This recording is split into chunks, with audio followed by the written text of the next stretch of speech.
It's the most incredible feeling to be here. This is live. Live. Wild Earth takes you on daily intimate experiences in nature live. This is a very, very different adventure, charged with emotion. Join expert guides as they search for Africa's most iconic animals. How awesome is this? She's coming right past our vehicle. Take a closer look here. Oh, careful. Oh, no. Ask your host questions and have them answered in real time.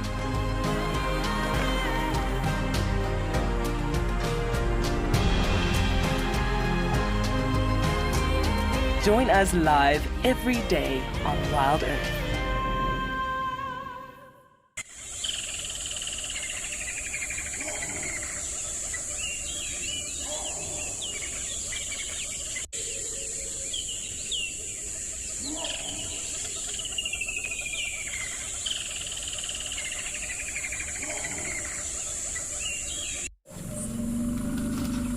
This program features live coverage of an African safari and may include animal kills and carcasses.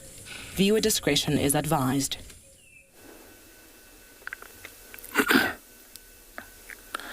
Good afternoon and a warm welcome in the Masai Mara of Kenya. We have elephants and elands who are grazing peacefully in this hot savanna. So welcome on board to your very own Safari Live from the African wilderness.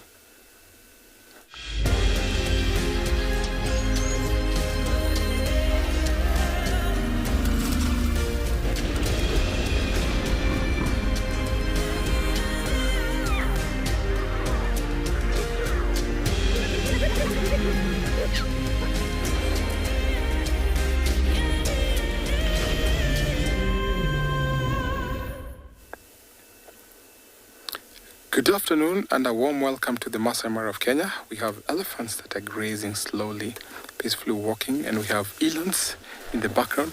My name is Tim, and behind camera we have Big James. It's a Friday, so I think they're gathering up here for their weekend. This is super nice to see about 3 families. We have that family there, and I think they're going to be joined by another family. They just come from a watering hole.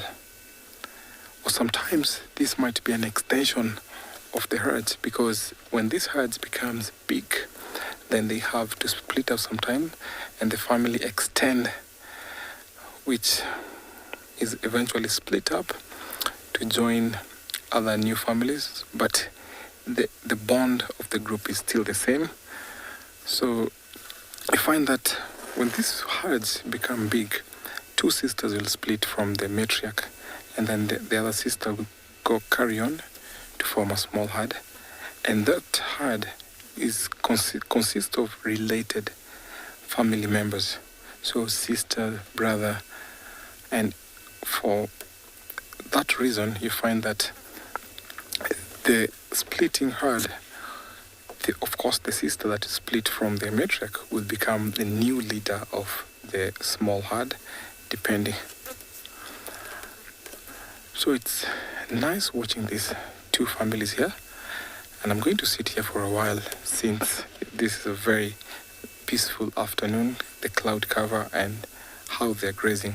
So I'm going to take you over to another live location.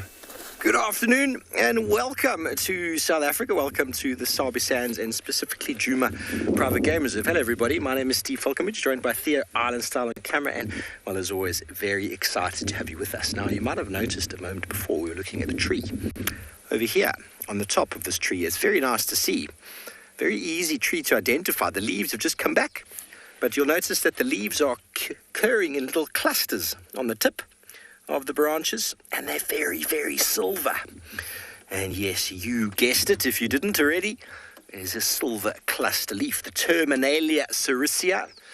It is a very, very common tree that we find here in the sandy soils, the granitic sandy soils of this part of the Sabi Sands.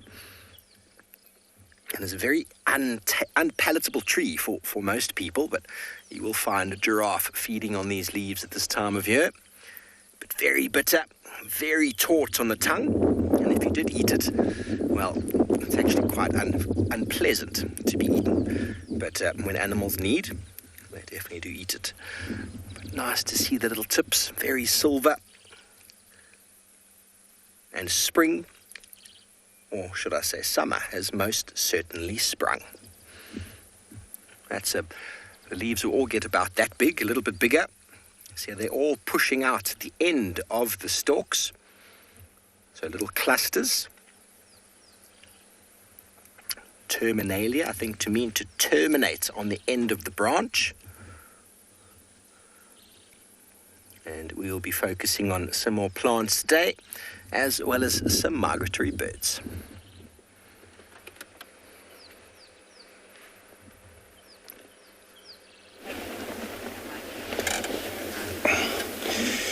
Beautiful, welcome.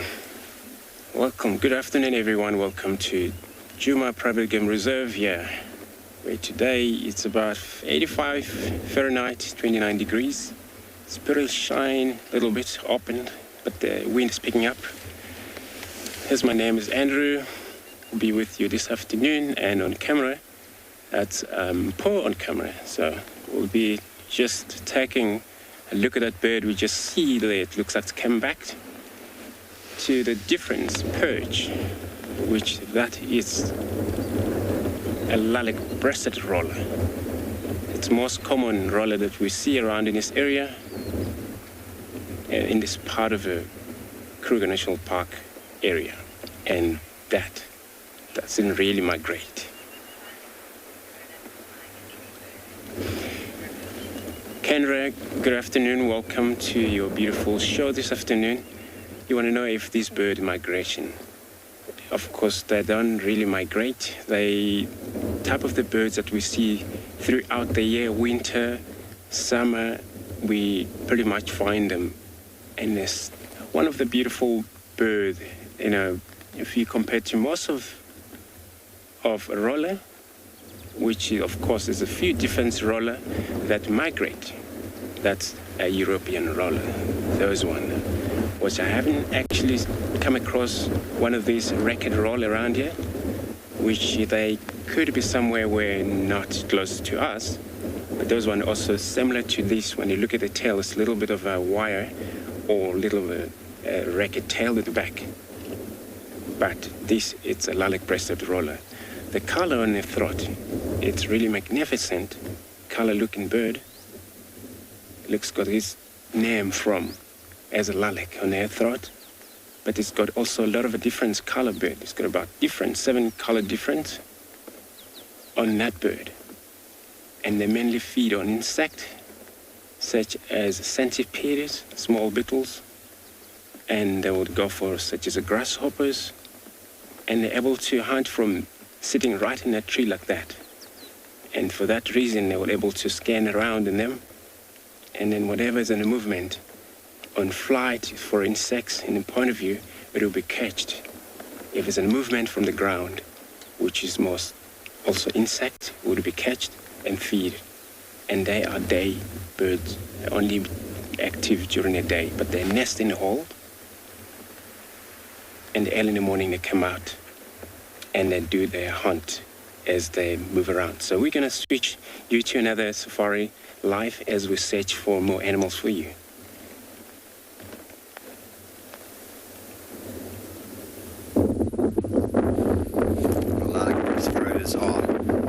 Famous birds.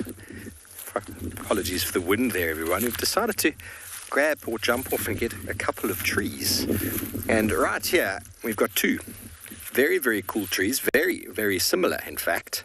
I might have to try and bring one closer to you. But what is very characteristic of them is both of them, the flowers. These are two different trees, but can you see how the flowers are popping out on the end of this little stalk? If you ever do get a sample of a bush and you'd want to identify it, you can't just come to me with a leaf. You need to get flowers, fruit, habitat, bark. You can't just bring this leaf and go, ooh, we'll identify it, because it's not always that easy. But in saying that, this tree over here, let me find a good example of a leaf. This tree over here, where are you? There we go. This leaf has got a very nice twist to it. and this one does not. So we got two bush willows.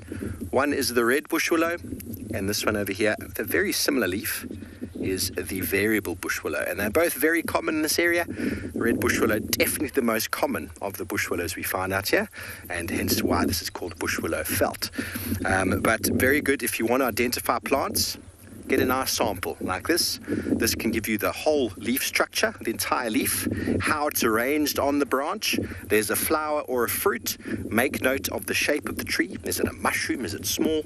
What color's the bark? And where did you find it growing? That information, very, very important. Is it along the river or is it on the rocks? Because if you don't have that information, it'll be very hard to find it in your book. These two plants look very similar, share very similar habitat, but there are slight differences in the leaves, which will be able to help you to identify the difference between a variable and a red bush willow.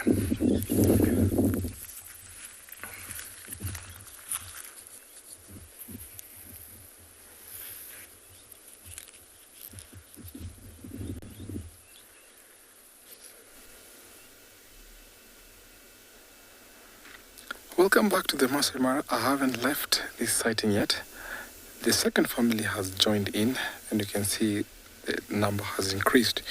Now, we're talking about when family groups increase in number, sometimes it can be beyond the capacity of how the environment is. Sometimes it's because of it's dry, maybe it's too wet, or maybe they have so many babies. So sometimes they split up, and this will force the individual relatives or blood relative to form a family unit.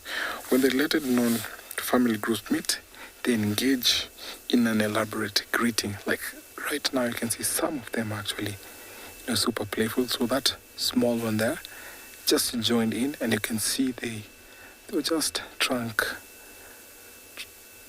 wrestling there, analyzing the sand. Sometimes they do rumbling, trumpeting, and even twirling around in circles, which is very, very interactive and super nice when you watch these two elephants meet. But the matriarchs who are in control and charge of these families, they are typically what we call the natal core of this family bond, because they're the ones who control what these females, this entire herd do. If in case it means to travel to a good place for water, for grazing, she is the one in charge. So she's the one that is the oldest cow. She is super experienced. And funny thing, when it comes to mating, so this experience and big matriarch, they're the ones that choose a bull that will mate with them. Unlike the younger ones who will choose the rest. How cool is this to watch these elephants out here in the wild?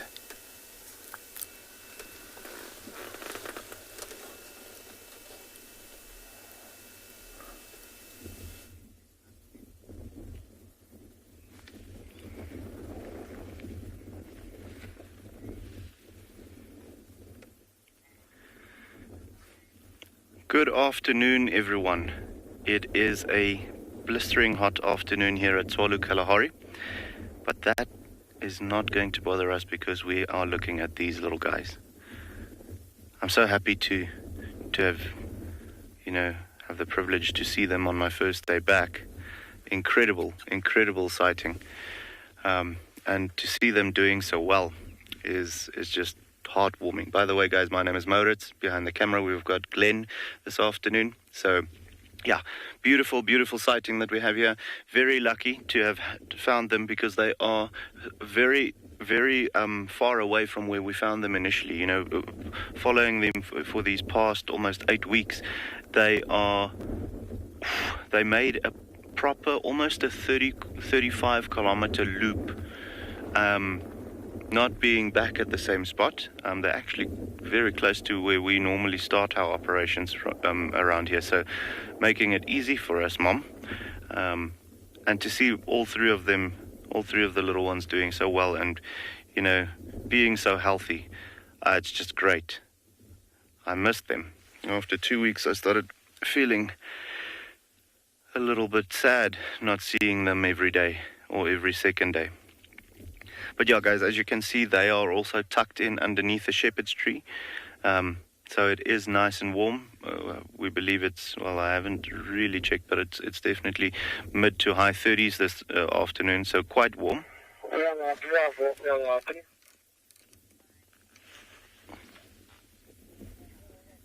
So Kiara just had a question: how long do cheetahs survive in the wild for?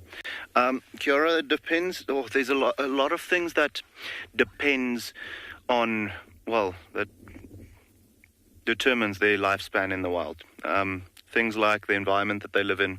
To give you an idea, up in the Masai Mara, cheetahs might live longer than we have over here because we have harsher conditions. You know, it's drier, it's warmer, it's colder during winter. It's not as tropical. There's not as abundant game everywhere. So, but then again, with that being the case, the cheetah numbers, you know, the concentrations here are lower. So competition with one another is also lower. Also, competition with other predators will be lower. So typically, on average, and now keep this in mind, this is across Africa, cheetahs live around, I want to say, maybe 12 to 14 years. So very good life for a cheetah in the wild. However, with them not being so strong, you know, muscle-wise and having thick bones, you know, the density and those types of things, and being a relatively small, large predator, they do not live as long as you'd find with leopards or hyenas or something like that. So I want to say out here in the Kalahari, probably around 10 to 11 years is a better average. But then if you go to places like I said, the Masai Mara or, you know, East Africa, where it's more lush, more abundant game, easier living, you might find them living a little longer. But yeah, these little guys still have a long life ahead of them, luckily. But yeah, guys, we're not going to stay with them for too long. We are going to actually go and look. We didn't see the mom now, so we're not going to stay with these little guys. We're going to go see if we can find her, okay?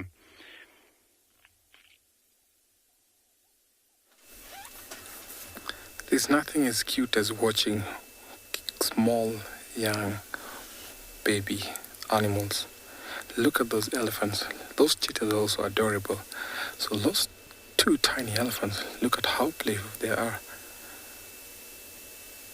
And of course, this also enhances the bond in a family social unit, because that playful game sometimes will help them in the future as they become independent in a later stage of life. So some of these calves are still suckling.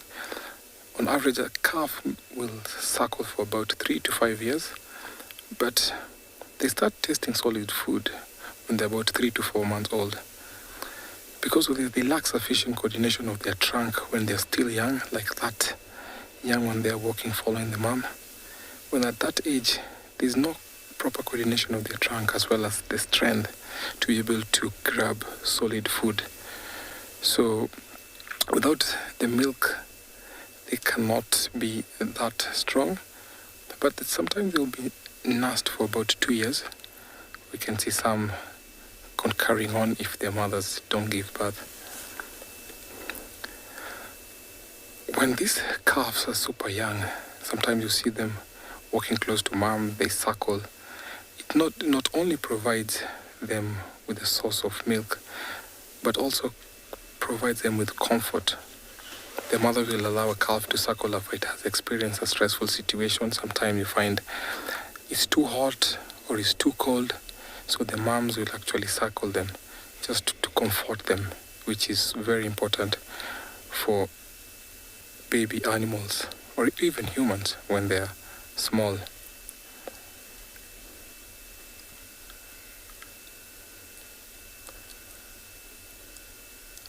I see that one has gone to the cousin or maybe brother.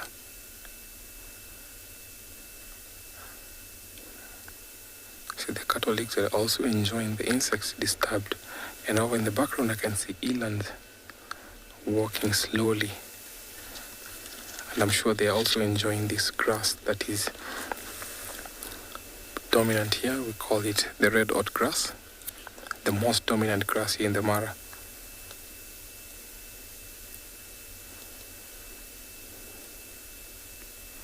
So they're just from the marsh and they're walking in this savanna area where they'll be grazing, walking towards the forest. A daily routine that we always look at. That one is circling right now. Okay, that one is about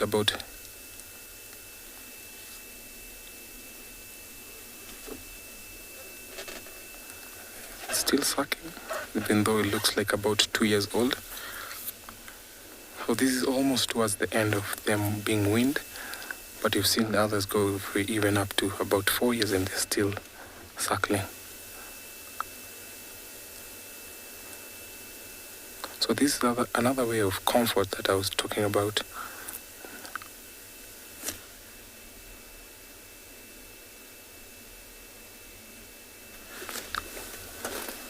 So you can't get really well that question, if you can repeat that again. But this family looks like very, very peaceful, quiet, calm, because they've joined each other.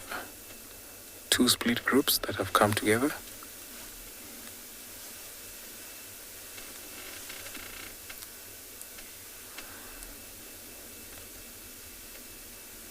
So I'm still going to hang around here, watch this elephant family as I take you over to another live location.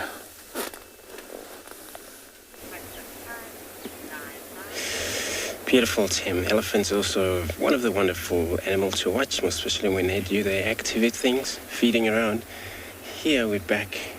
We have left our beautiful Latic-breasted roller. Along the road we pick up two male impalas right in front of us. As you can see them, trying to get as much as they can, feeding on the grasses. It's quite an important time of the year for most grazers and browsers. All they do, they all have to focus on their special diet, with the grasses most, and those are browsers. They have to focus on the new shoots of the leaves, and for these such animals looking at us like that, it's probably just checking on what we are. Of course, there haven't been a lot of a threat of them using vehicles that get used to the car or companies, except for the dangerous animals as impala. But from being two of them together like this is because of sometimes the whole herd have been separate from them, and all they do, they just find the whole group of two males and they all combine, love one another, look around for safety, feed.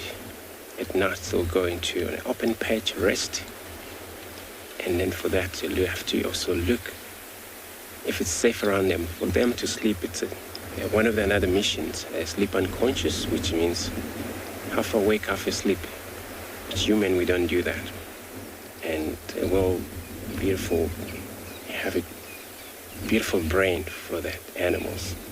So I will be leaving these animals moving around, looking for something else.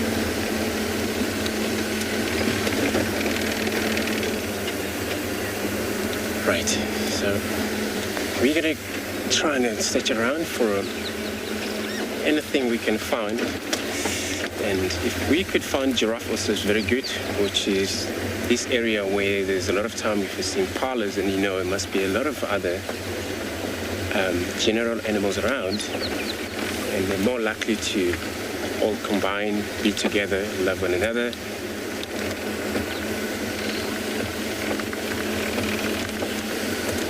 Rosalind, welcome to your beautiful show this afternoon. You want to know how much louder impalas sound travel, or how big it is. So impala, they have a few different of sound they make. So one of them, it's when they blow their nostrils, but that's very kind of like faintest sound you hear, kind of very like air coming out only. This is when they are pretty much not sure what they're probably playing around. But for these males that do make such a sound where you can travel far away, 2 kilometers away.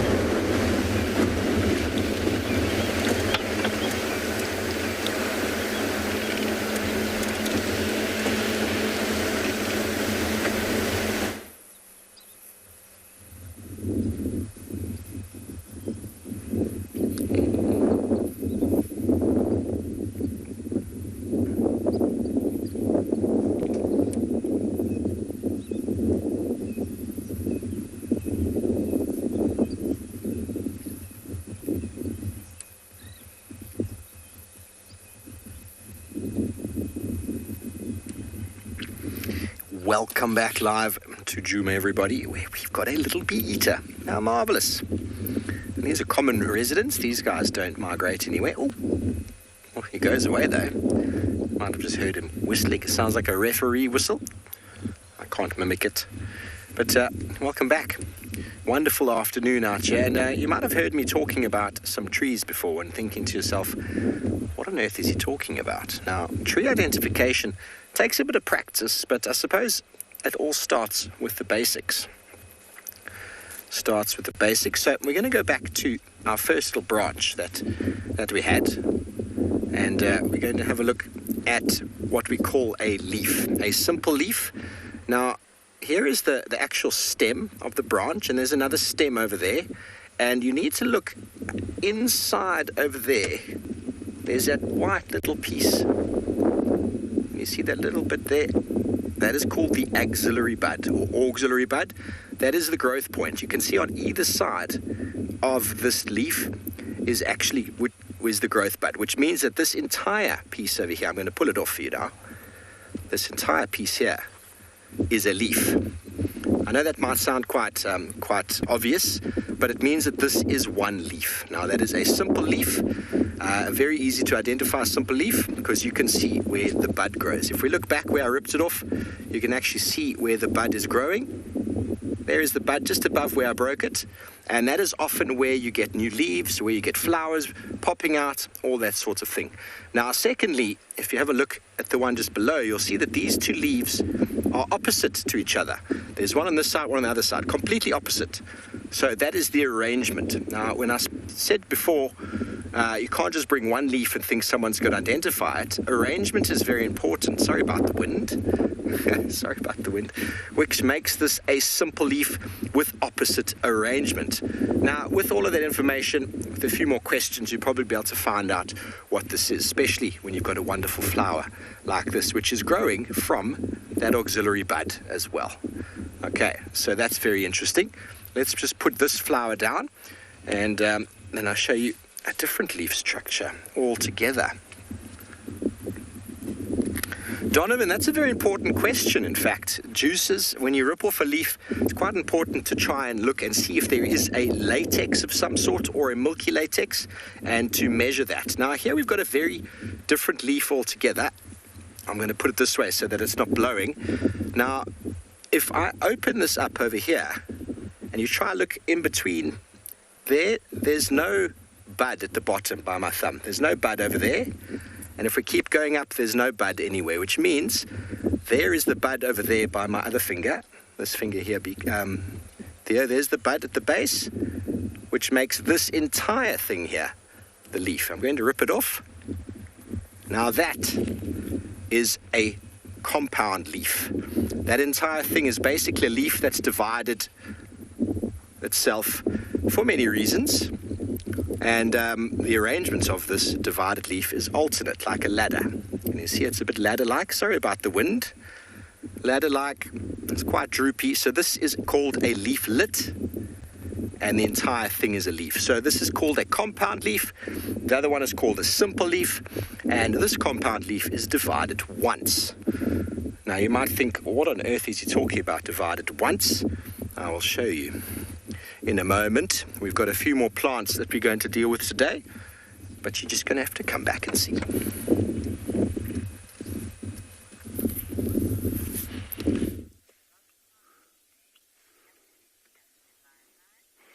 So guys, just have a look quickly. I mean, we've got some incredible landscape over here at Tswalu. Just the vastness and, you know, standing on top of a dune, having a sundowner. The sun's not quite down here yet, but having a sundowner on top of these dunes with that view in front of you is just incredible, if you can imagine that. But what baffles me at the moment is not too long ago we had all of these, you know, almost snow-covered blackthorn trees with all their white little flowers. And in a matter of 2 weeks, there is not a single flower on any blackthorn tree anymore. It just amazes me how quickly the bush can go through these cycles. And, you know, the good thing about that is as soon as the blackthorn trees then drop their flowers, that's when the leaves are going to come through and the seed pods. So lots of good browsing coming up. But yeah, I mean, as far as the eye can see, that's Tswalu. So, I mean, you can imagine sometimes having a game drive, and we have to get to the southern side of the reserve. You drive for 3 hours almost just to get there. But we're going to go look for those cheetahs now, guys. So we'll let you know if we have something. Welcome back to the Mara, and I can see our herds are splitting up. One family going in one direction and the other one going to the other direction. But then some calves are super playful, but now they've stopped. You can see the some to the right there. It's only that the grass is too high, but they were playing before and pushing each other, chasing one another, which is very important from an early age of elephants, depending on what sex, the males and the females. So playful, and that really helps. But then there's a time that it differs, because female calf have a different focus because they remain in the natural herds. So they are continuously exposed to the matriarch's knowledge because they never leave these herds. So they'll stick around for as long as time. Sometimes they never leave.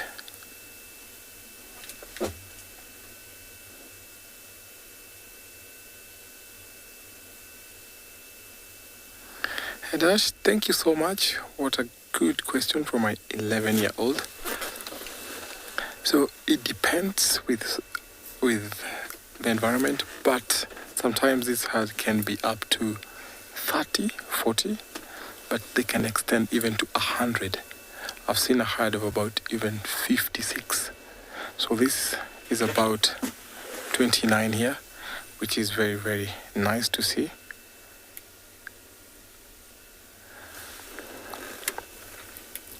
So I was talking about when the females, because they don't leave the natural herd, they follow the matriarch's command and they're exposed to her knowledge, while the young ones are super adventurous. That's why you saw a little bit earlier when the males were pushing off each other, because they'll later in the stage when they become adolescent, they leave these herds or the natural herds, so they have to be adventurous at times. So as these elephants are walking by, I'm going to carry on as I take you over to another live location.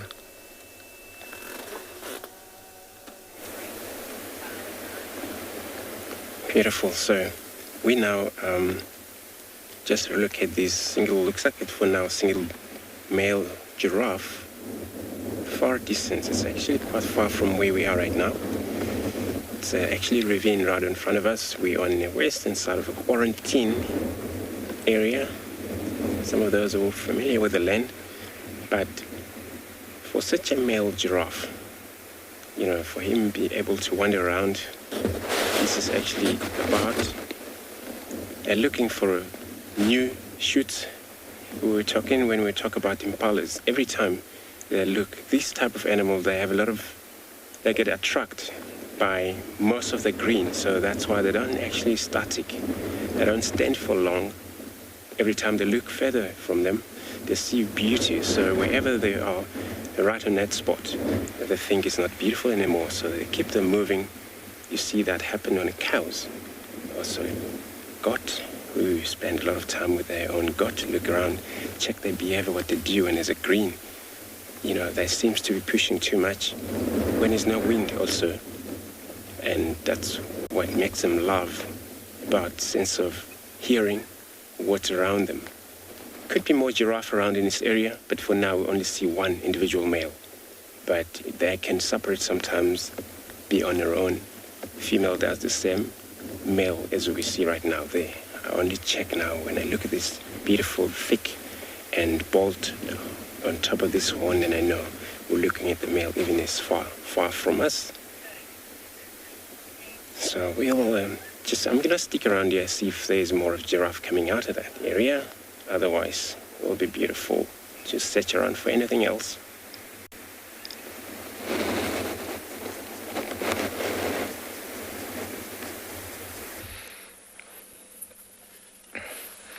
Welcome back to Botany 101 this afternoon. And, well, we've detailed a very simple leaf. We'll get more into detail about that now. Don't worry too much about identification. And we've done a compound leaf, and now we're going to do a bicompound. Now you're thinking to yourselves, what on earth is this man talking about? Here we've got, once again, you'll see that this entire piece over here is the leaf. The growth point is at the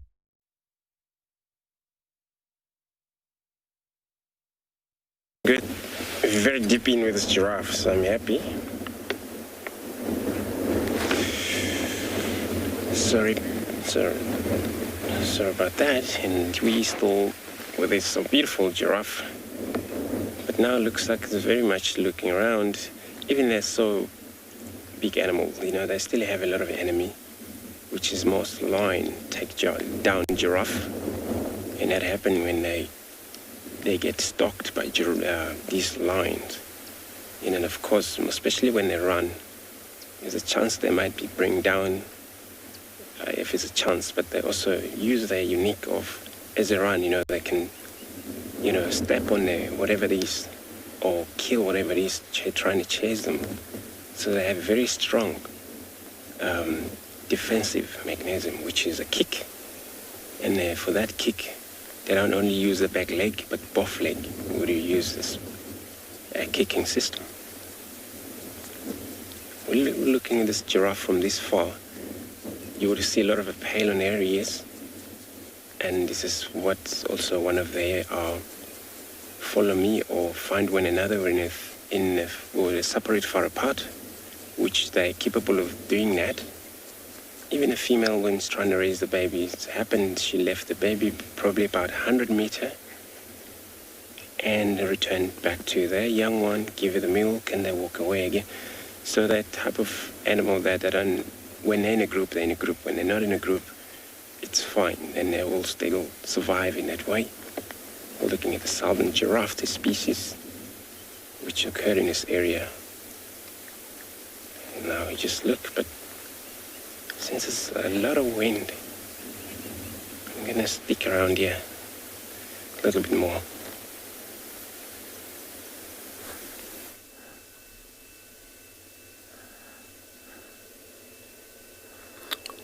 From the giraffe now to our elephants who are still on the move. So a vehicle just went by. Some other people also coming to enjoy this beautiful sighting of elephants. Now the other herd has split up, and this second herd is still on the move. You can see that young one catching up. Now when they have the young ones, they have to walk in a very slow pace because these little ones cannot keep up the pace. And sometimes they'll take turns to rest, to stop where they carry on grazing. See the young ones come to circle their mothers, as then they carry on. The cattle eagles are still enjoying. They keep on following these herds until dusk, where they'll return to their nesting or roosting places. So along these walks, they have to come to a place where they have to drink water, and elephants require fresh water daily. And this is so helpful, especially in this time of the year when it's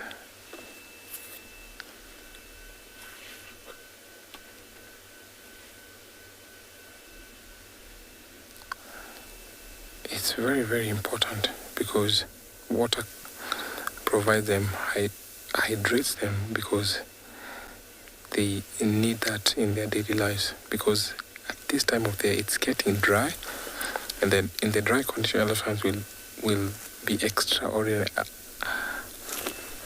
Rarely have to go on a drinking spree because they have a good high sense of smell. They have a good knowledge of where to go and find water. So this matriarch, the big one you can see out there, she's the one that will lead her unit, a family unit, to go and find water.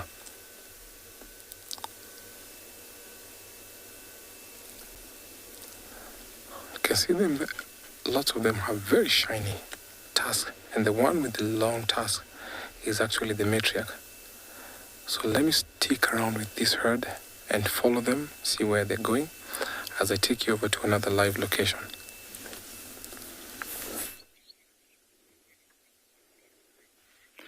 Guys, so have a look at what we just found. This is quite the surprise for us. Because typically we don't see them during the day. Look at that brown hyena. He was lying just in the shade of the tree over there. And, you know, it has to be something like he went out foraging or scavenging for too far during the night, and the heat just got to him before he could get back to his den site. With brown hyenas, we don't often see that happening. You know, you'll see that with the spotties quite often, where they go out and you'll just find one of them lying in close to a waterhole during the day, or underneath a tree or so, far away from the den site. That I've seen quite a bit in the Lowveld with the spotted hyenas. But with the brown hyenas, typically they time their movements where you find them being back at the den in the mornings. So this is an awesome surprise. It is far away, guys, so I mean, we are completely zoomed in at the moment. And as you can imagine, with him being so shy,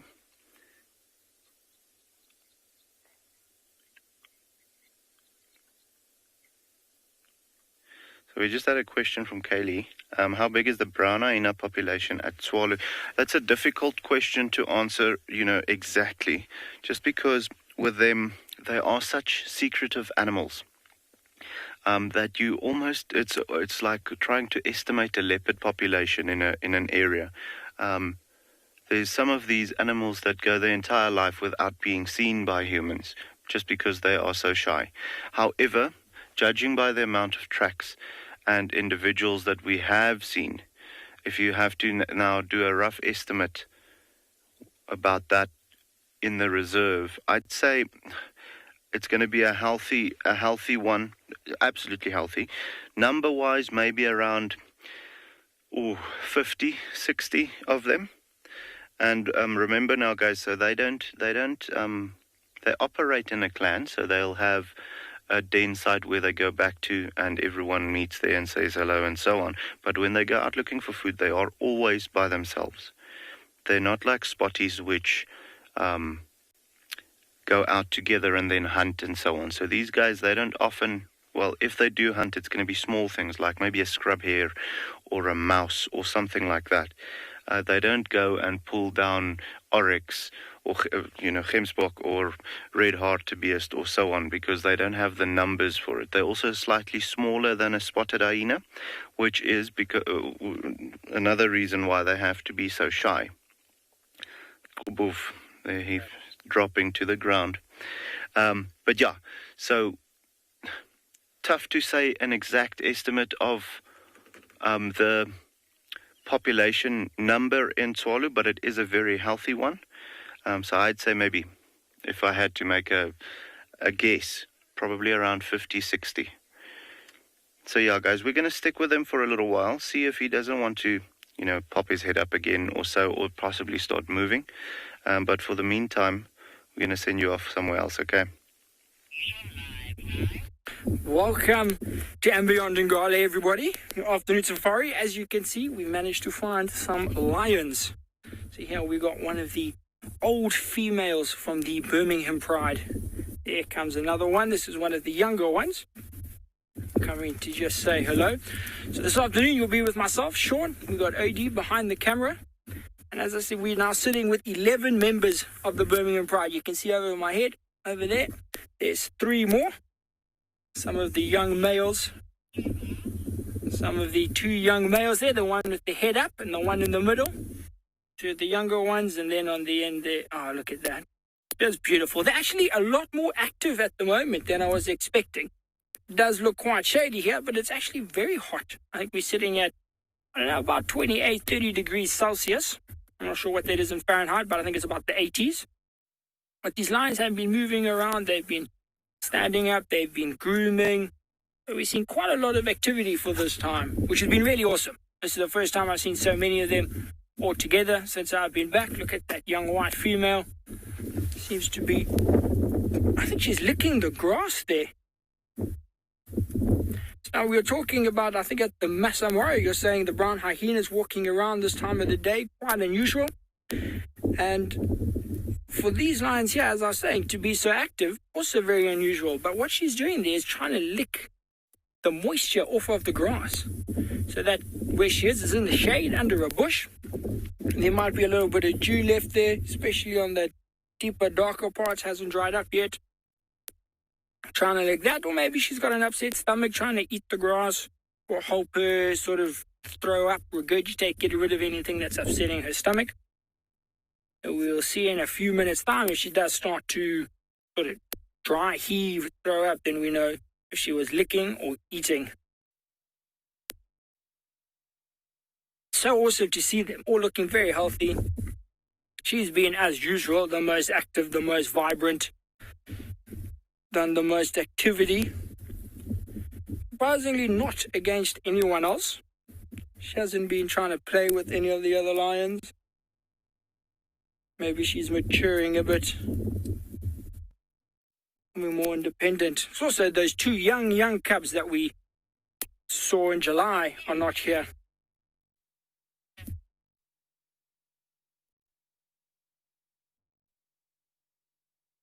Okay, so we got a question. Didn't quite catch the name, but asking, what does the function of the little white stripe under the eyes do? Like, why is it there? And you can see on this line, even on a white line, you can see how sort of, what's the word? How much it stands out. And it's for hunting. It's for hunting. So remember, lions are nocturnal animals. They hunt at night. And what that white stripe does is reflects any moonlight, any starlight into these lions' eyes, so they have much better night vision. Now, if you'll see something, lions, leopards, that's what they have, that white stripe under their eyes, because they both hunt at night. If you look at something like a cheetah, which is a daytime hunter, a wild dog, hunts in the day, around their eyes it's black to absorb that light to help them see better in the day. It doesn't, like our cricketers use. If you look at a predator like this, you can see white under the eyes. Okay, cool. Nighttime hunters.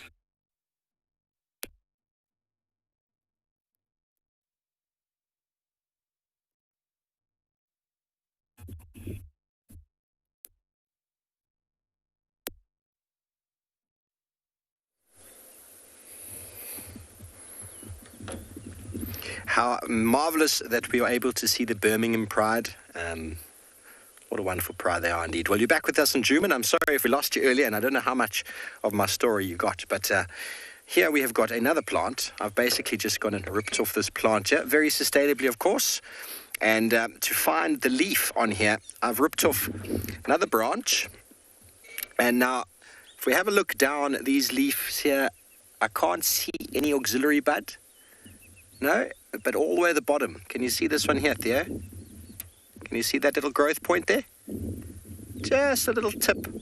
That is the auxiliary bud, which means this entire thing here is the leaf. So with that last one that we saw, let me just rip that off. Now, if you have a look, each leaflet is then divided again. So this is a leaf, that is a leaflet, and that is a even smaller leaflet. I don't even know what the name is. A pinny, as it's called, pinny. So that is divided twice. Once, twice. Can you see that? Now, in comparison to the leaf that I showed you before, can you see that this one is divided once? One on this side, and this side divided twice. Now, it's very important because when you identify them, if it's divided once or twice, it's important for identification. And we've got a second one right over here that is loaded with thorns. And once again, it's got exactly the same type of structure. Now, if I rip off that leaf again, all the growth points are happening right over there. All the growth is happening. I'm going to rip this off without hurting myself because this is a nasty... Ow. Now, once again, here is the leaf. There's the leaflet. And then it's divided once again. So now can you see how these two look very similar to each other? Very, very similar.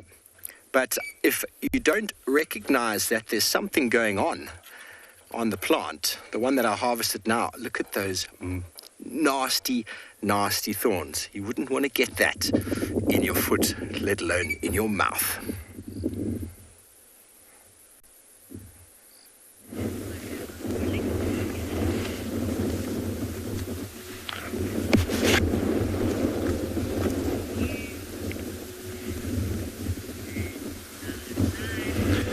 Good afternoon, everybody, and a very warm and windy welcome to Anbion's Phinda Private Game Reserve, where this afternoon we have found two white rhino busy grazing out in the open grasslands of the very far western section of this reserve. In fact, there's two more off down below them. My name is Matt, and behind the camera we've got Gerrit this afternoon, and we've come in search of cheetah out in the open areas. But we haven't had any luck with them so far. But we have found these white rhino who, contrary to what people say about them not being fond of wind, they, I think, are making the most of this very green, lush grass that you see in the picture. This area was all burnt a couple of weeks ago, and with the good rains that we've had so far, it's converted it. This grass is almost like a luminous green, very lush, very nutritious as they walk through these open areas, busy grazing. The other two that I spoke of are a little bit further away off in a dip, but these two are also disappearing. I'm going to drive a little bit further forward quickly just so you can get them in picture with their heads down. As I start the car, you see that one would have lifted its head. Very, very sensitive ears. And you can see now they've both stopped feeding with us, coming a little bit closer to them. I'm going to... There we are. That's a little bit better. With their... Now that we've switched off, they've resumed feeding. Donovan, you're asking how much a rhino will eat during the day. Quite a bit. I mean, an animal that weighs up to 2 tons will consume a fair bit of grass during the day. A good, I'd say, 25 odd kilograms of grass. Yeah, they just graze, and you can see them with their head down. They've got that massive sort of muscular mass on the back of their necks to support their heads. But they'll consume quite a bit of grass during the day, about 120 pounds if you're asking from a different system, Donovan. You can see also these two have a fair bit of growth on their horns. Obviously we here on Phinda dehorn our rhinos just as a safety measure, because sadly of the demand for rhino horn. But yeah, they are actually with their, now funnily enough, eating with their backs to the wind. Quite often you'll find them grazing into the wind so they can smell things as they move through with their heads down. But these two doing the opposite. And still, yeah, like I said earlier, quite windy, very quiet in terms of bird calls. I can hear a rattling cisticola in the distance. But no oxpeckers on the backs of these two. Sometimes you'll find things like western cattle egrets that will follow them as well, being such large animals that kick up a bit of insects, grasshoppers and the likes that they then go feed on. but these two quite happy to just get stuck into this lush green grass here this afternoon in the open plains.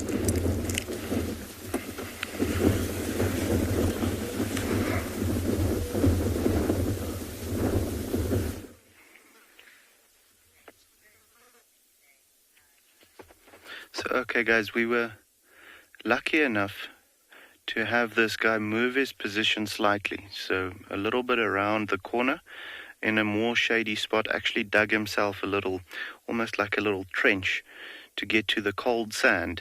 And when he settled in there, he actually allowed us to come a little closer. Still staying on the road, but just get a little closer to him. And as you can see, he is out for the count at the moment, quite hot. Those ears still pointing and listening constantly. However, the flies are bothering him a little bit. But yeah, just very special to have this sighting during the day. You know, it's like I said earlier, it's not something that we often see during daytime. Yeah, maybe early morning on their way back, but then that's a quick sighting and they take off. This is quite special to be able to see this and to be able to share it with all of you. You know, it's such a privilege to be able to show you guys these things.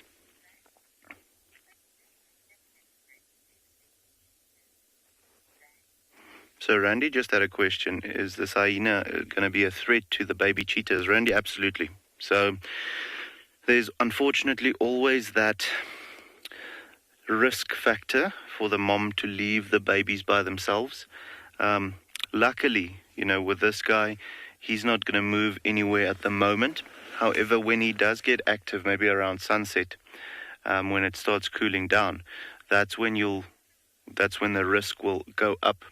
So definitely he's going to be a risk, but not currently just because he's quite lazy at the moment, but they will be. If they come across these cubs without the mom being there, they're going to kill them, unfortunately. You know, it's cancelling out competition. But yeah, guys, just like I said, a privilege to share it with all of you, and thank you for joining us. You know, you make our lives a little easier to be able to have you enjoy these sightings with us, and keep doing so. Remember to send your questions to us if you're using Twitter or YouTube using the hashtag WildEarth, so that we can answer all of your questions for you. And just, you know, incredible to be able to share this live safari with you in Africa from all of the different locations. So quite beautiful. But yeah, we're going to stay with the brown hyena for a little bit, see if it's going to wake up and start moving, and we'll let you know.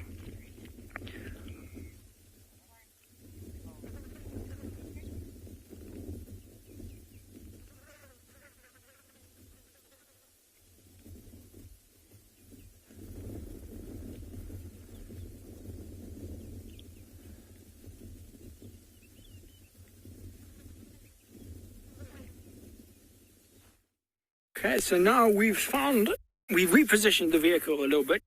And we've got these two cuddling nicely. As you can see, the one sort of facing us, the one on the right-hand side, that's the young male I was speaking about.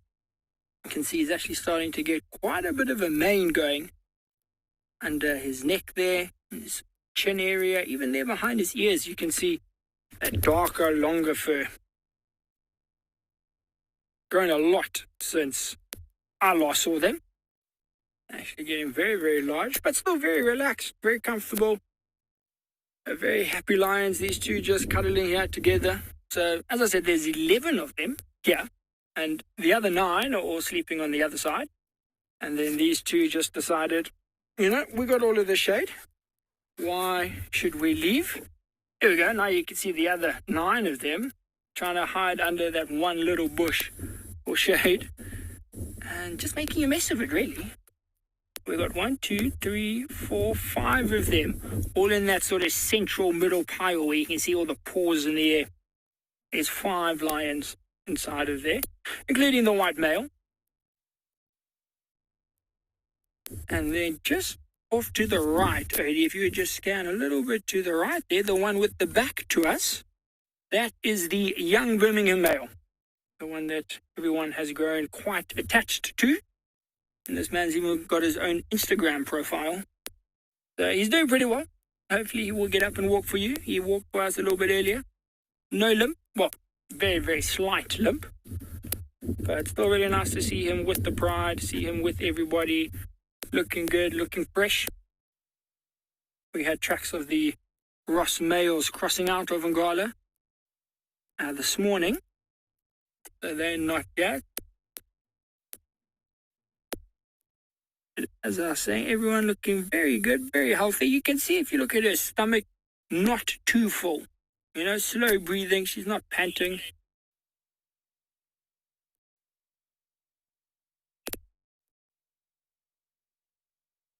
And so I think they still need a hunt. They probably ate a couple of days ago.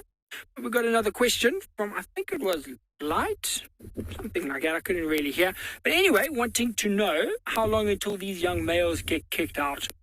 So, look, generally, the males will get kicked out at about 2.5 to 3 years old. Let's say between 2 and 3 years old is when they'll get kicked out. Now, these ones here are between 1.5 and 2 years. So, it's not going to be too long. Not going to be too long. Then you also got to bear in mind that the young male over here, the one with the limp, he's almost like 4 years old now, 3.5, 4, and he's still here. So when I say generally, your average lion will leave between sort of 2 and 3, but they might stay a bit longer. You know, I think in this situation, because we have 3 young males of 1.5 to 2 years old, they should leave at the normal age because they can go off together. It's going to be a very strong coalition. These 3 guys, they're big. I mean, that white male, he's going to be a large lion. They're going to be quite a dominating coalition when they do get to 5, 6 years old. And perhaps the other young male will go with them. And then they got 4 of them with his size, their size. They could be a very dominating coalition. So the next year and a half will be very interesting. Will be very interesting to see what happens. We've actually seen quite a change in the line dynamics down in Ngala. The Birmingham Pride themselves have been pushing a lot further sort of south and east, sort of across into the Manyeleti and into the Kruger National Park. Oh, there's one moving on the right-hand side here. So this is one of those young females, the one that was cuddling the young male. There she goes. I'm going to duck my head a little bit here. Sorry.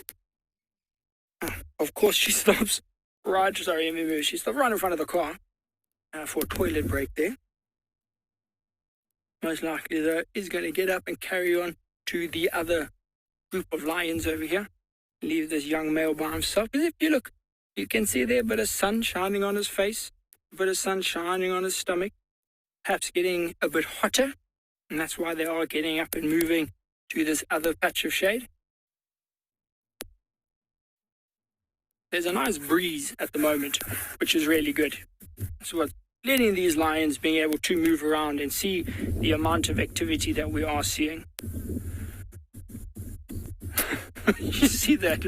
She literally just went and lay in the middle of 5 lions. And they're very, very social animals. I mean, I'm sure you've heard me say it many number of times how social lions are. And this is just the perfect example. Lying on top of each other, head on each other, or a paw on the other one, but a lot of contact. And that contact's very important. Even for that female with the young white male, you know, she's going to stay in the pride, he's going to leave. But still, it's going to be 6 months, 8 months, a year until that happens. So it's good to form these relationships. They will start hunting now. They're getting to that age where they can join the adults on a hunt, especially something like a wildebeest, a kudu, a zebra. These lions would go and they would help these younger ones. You know, maybe a buffalo. Now we're thinking it might be a bit big. You know, buffaloes are very dangerous prey. Even a giraffe, very, very dangerous. But here these youngsters might still hold back in a situation like that. But they're starting to learn. They're starting to join. It's a very exciting time. This, obviously, when they're small, it is adorable.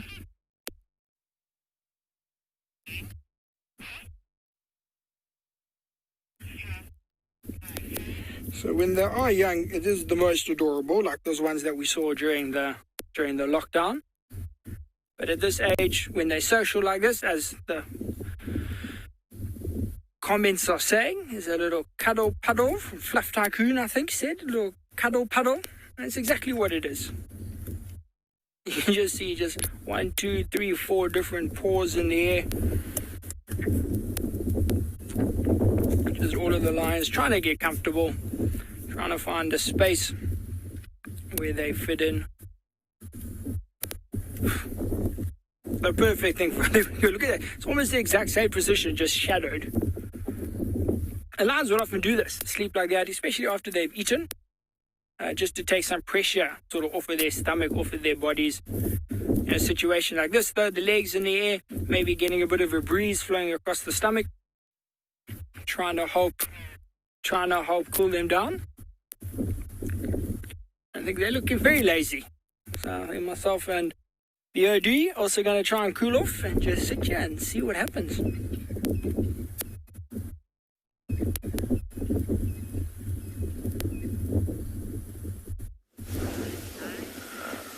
Welcome back, everybody, to And Beyond Phinda Private Game Reserve. From resting lions to a very interesting sighting of 2 secretary birds that are resting in the middle of the road here this afternoon. They were, when we initially saw them at quite a distance away, busy skulking about in the road looking for snakes and things like that to eat. They've now, just found themselves happy in the middle of the road, busy resting. And it'll be interesting to see. You sometimes see birds having a bit of a dust bath. You see the one on the right busy preening itself at the moment, if they won't sort of ruffle a bit of sand on their backs. But beautiful birds of prey, these. It's nice to actually see them standing still for once. You see the crown on the back of their heads, that red and yellow around their eyes, massive bills, and hidden below them are those really, really long legs that they use to catch things like snakes out in the open grasslands. It was initially a black rhino that brought us to this area, who has subsequently disappeared.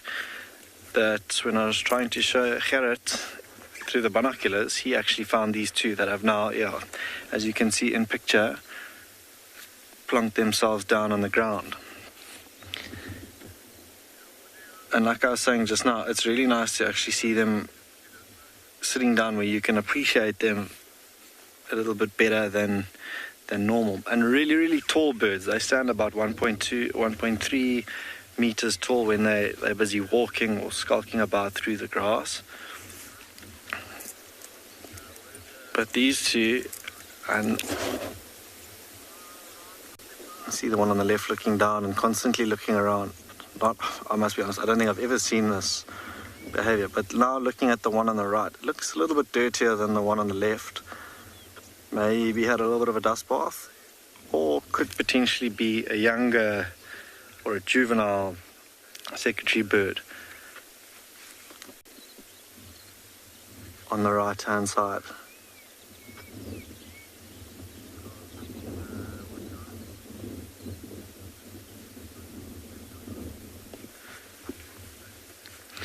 Kimberly, you commenting on the fact that they're sitting down like that? I have never seen that, unless it's sort of perched on a nest, but never like this on the ground. But quite often you'll see things like guinea fowl and other birds having a bit of a dust bath, which neither of these 2 have done, unless we missed it on our way here to come and have a look at them. But I too have never seen this behavior from them, just resting in the middle of the road.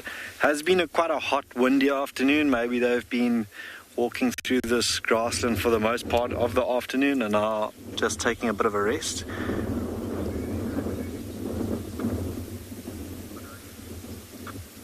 But we'll wait and see, and maybe they get up in a heartbeat. Maybe they stay where they are for a while. But really, really interesting behavior.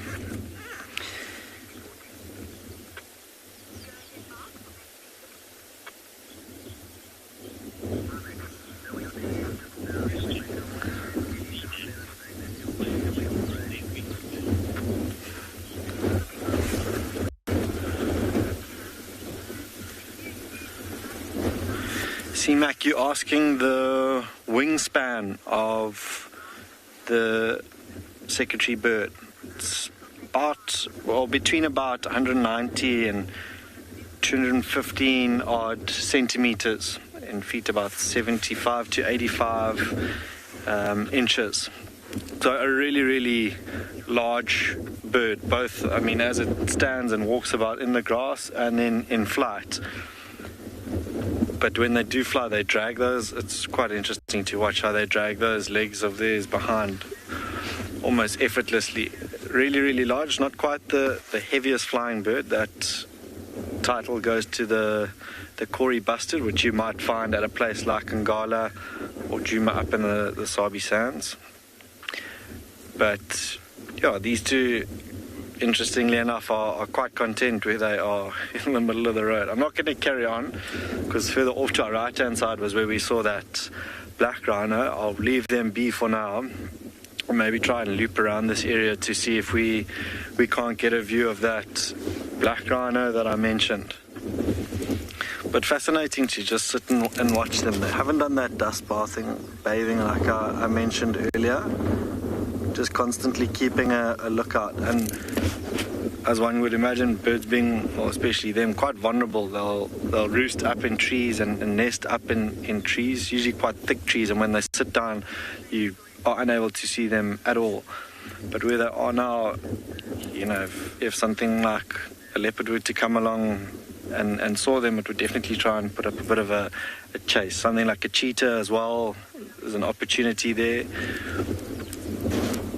Very, very vigilant, these two. The one on the right still doing a bit of grooming and preening of its feathers. Just because it hasn't quite reached that dark, the one on the left, that very sort of distinct black and white feathers. Tend to think that that's a juvenile, and the one on the left, the adult. We're going to stick around here and see if these two don't get up and start moving around. Otherwise, maybe loop around, like I said, and see if we can't find that black rhino this afternoon off to our right-hand side.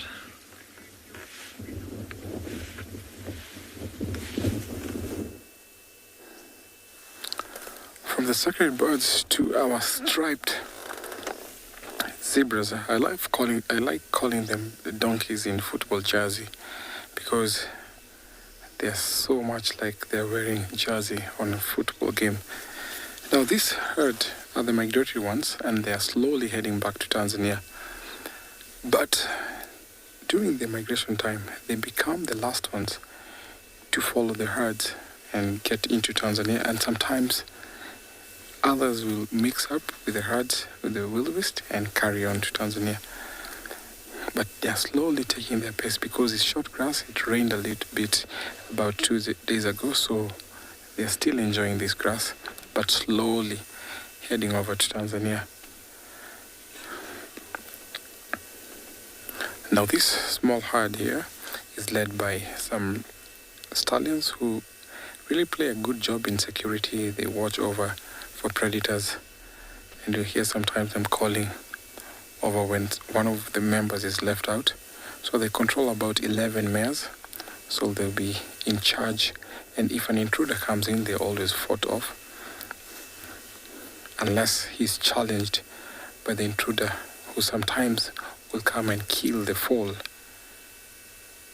because he doesn't want that gene to carry on. Just like lions, how they'll come, take over a pride and kill the pride cubs if they're too small. So when the wildebeest are here, they'll come eat the long grass, the tall grass, and then the medium will be eaten by the zebra. You can see they're very much enjoying this grass, swishing their tails, overlapping each other as they walk.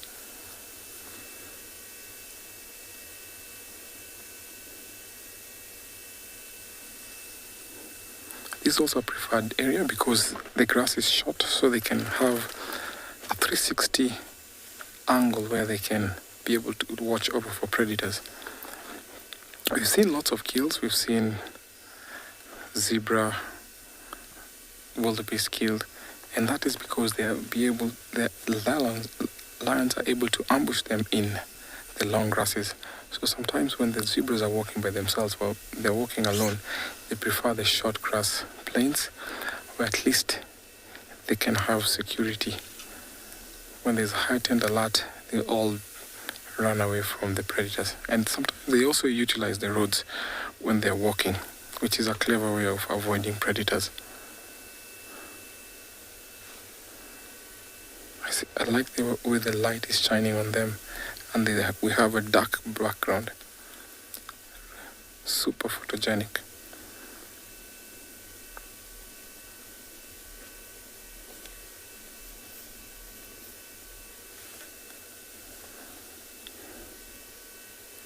Some of these mares are pregnant and they're about to give birth, like that one there. Maybe by November, which is most of the time we see them giving birth around November, December. So some of them will be dropping their foals. And they're known also to be nursing even though they're pregnant. So sometimes you might see a zebra who's pregnant and still nursing a foal.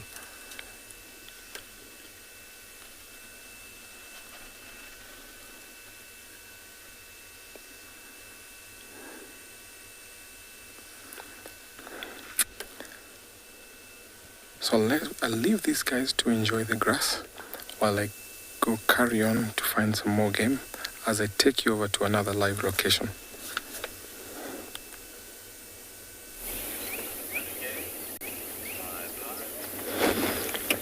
Beautiful. The zebra is always one of those beautiful striped animals. You will never stop looking at them, looking at their beauty. So now we come to this very waterhole. Chitwa waterhole. It's a whole bunch of hippo. Still, trying to get active around there. So it's a whole bunch of them there. I see more than probably 4 or 5 of them. And one of the young one also trying to play around the bigger one. So this is the best time of the day for them to be able to rest. And in the dark again, they will probably head out. And there's also, inside there's a croc, which is also sun up. It's a beautiful croc actually, look at this. You can able to see its teeth properly. So now, hippo and a crocodile, they won't get along, but there we don't see any of interaction behavior. It's just because of that, every time,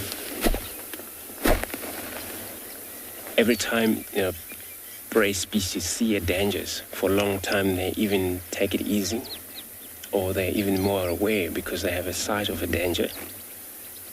So these hippo won't leave their young one near that croc at all, because croc, they are carnivore, they eat meat. They're probably gonna kill anything they can. Young hippo will be taken by that croc. So that's why they're now gonna have to try and move maybe far apart from that position of a hippo. So croc, they use a technique of hunt. Probably they're just sunning up because the sun has come out properly and they all warm up there. And they will eat anything they can in this waterhole. Probably catfish and tilapia type of fish are here. And this is what makes these crocs survive. And also, anything come to drink, antelope. Size from gnu or wildebeest. Oh, look at this yawn. Look at that. That's a beautiful yawn there. So size of a gnu or wildebeest, zebra, any of antelope, impalas, that croc will be very much interested on hunting them. So all they do is that they got in the water and pretend like they're a log. This is how they do, but they also approach slightly slow, but carefully do that because some meat down and then they all appear up close to the prey species. And they finally caught their prey, and that's how they have their meal. A lot of time their prey dive or drown from the water, losing oxygen, then died. But feeding methods, crocodile able to share if it's a bigger thing. Like impalas, of course, they all get around and wrap it apart as much as they can. And then it swallowed up. They don't really much chew in it. That's why hardly to see a proper tongue on this animal. When they do cut a chunk, they just swallow it up immediately.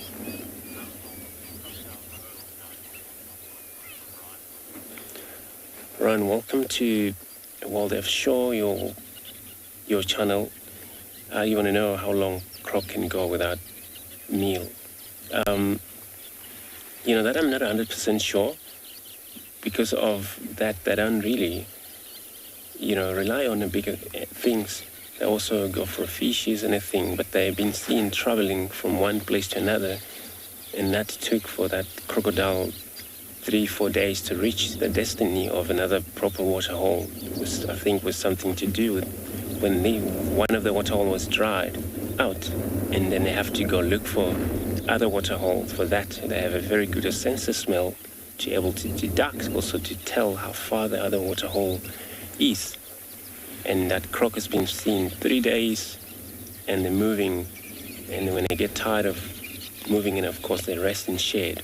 So they could take anything from probably, I would say, maybe 4 or 5 days, but then they need to eat. And you remember, they only eat. Proper hunt for them is when they're in the water. In land, maybe when they scavenge, come across something that killed by the others or died, of course they'll go in and feed on that. But otherwise, they won't hunt outside the water. It's called Nile crocodile, and this is pretty much of a crocodile species we get around in this area. And I'm gonna stick around here, see what if there's anything come to drink while we're around here, otherwise we'll move.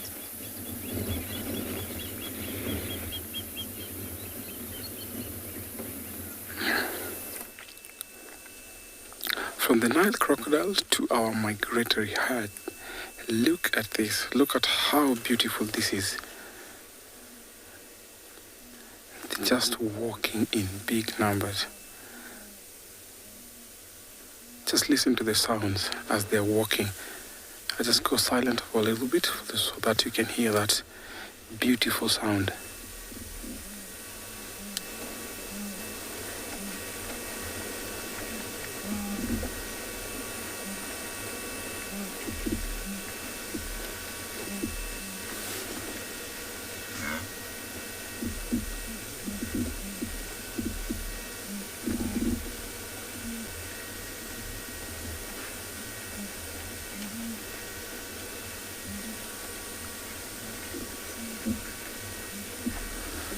So I would like to say these are among the last herds that we have here, and they're making their journey back to Tanzania. But it's going to take them at least about 2-3 days before they get to the border. But if they're walking at this pace, I'm sure they're going to take about 2 days. There's just a few zebras amongst them, so we'll follow them in case of security, which they play a very important role when they mix herd. Previously, I had seen this herd just close to the river, and I thought they were going to cross over to the other side. But because most of the herds have headed over to the border side, where we have alongside the Ololo escarpment, so these ones have already been forced to take a turn and head back.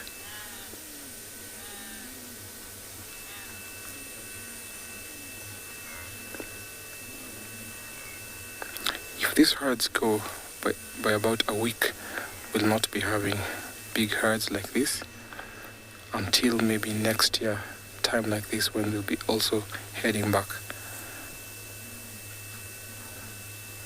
So these are always a beautiful spectacle where when they're here, and lions, leopard, hyenas, cheetah, they come to a feast because of how these herds play an important role in making sure that the predator numbers are in control. They have more food, especially now that we have the river pride.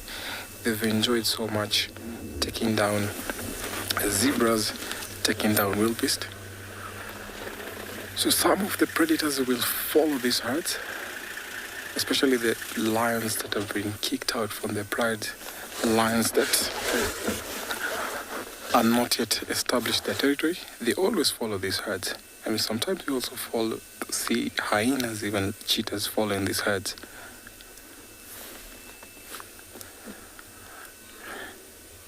It's very interesting how they're walking because they're also avoiding the forest.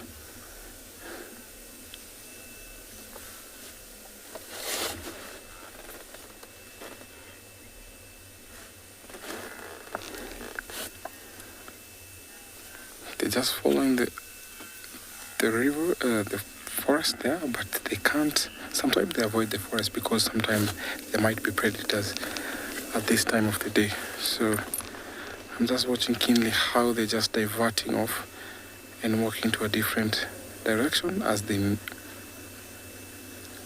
not get into the forest. But if one of them manages to get into the forest, they'll all take course.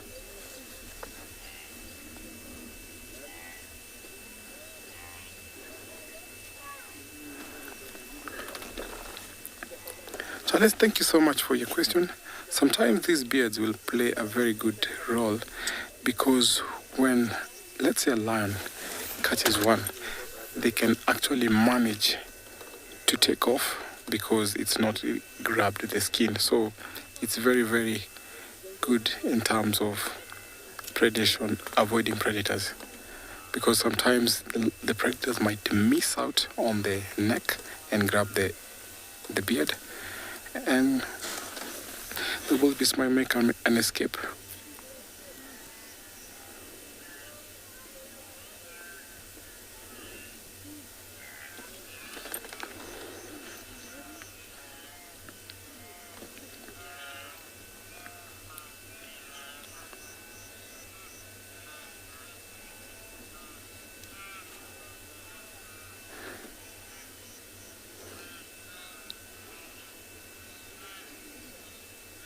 So wildebeest don't have a designated leader.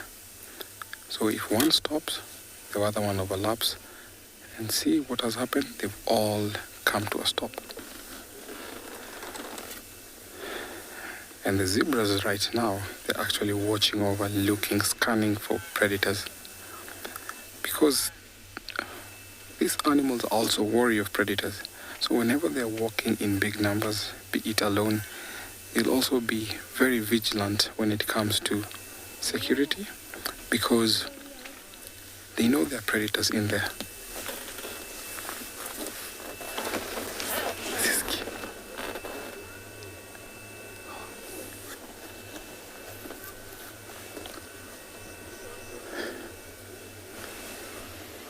There's back. Welcome back, everybody, to And Beyond Phinda, where in your picture you should just be able to see the back of a black rhino above the buffalo that you are looking at. It's on quite a steady mission, walking from left to right, stopping every now and again to scent mark, and that's what we saw from a distance earlier. Quite interesting to see now. Those two bulls. There was the black rhino bull and then a white rhino bull that met up, didn't really do much to one another, and carried on their territorial patrols, which was quite interesting. Sometimes you might see them have a bit of an interaction, but this occasion not. They just walked straight past one another with a herd of buffalo as an audience below. Now you can sort of just see its back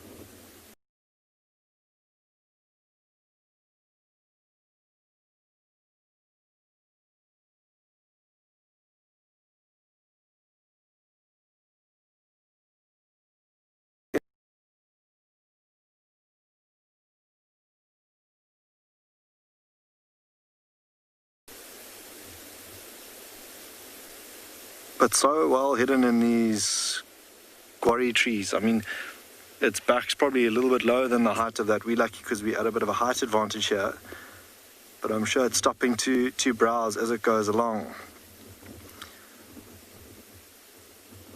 This black rhino flicker the ear every so often, but you can see this. Yeah, the herd of buffalo, like I was saying earlier, with animals usually sort of grazing into the wind, are all feeding in amongst these quarries this afternoon. That black rhino, I'm really hoping will just venture into a patch where we can stand and appreciate it, see the difference, the noticeable differences between them and the white rhino, the hooked and the square lips, the saddles on their backs, and just the size of them. Black rhino a lot more compact than the white. There it starts to walk again now, off to the left-hand side.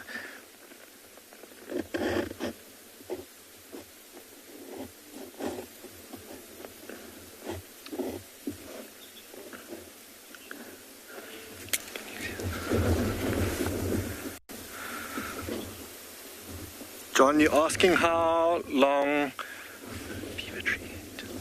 a rhino horn takes to grow back.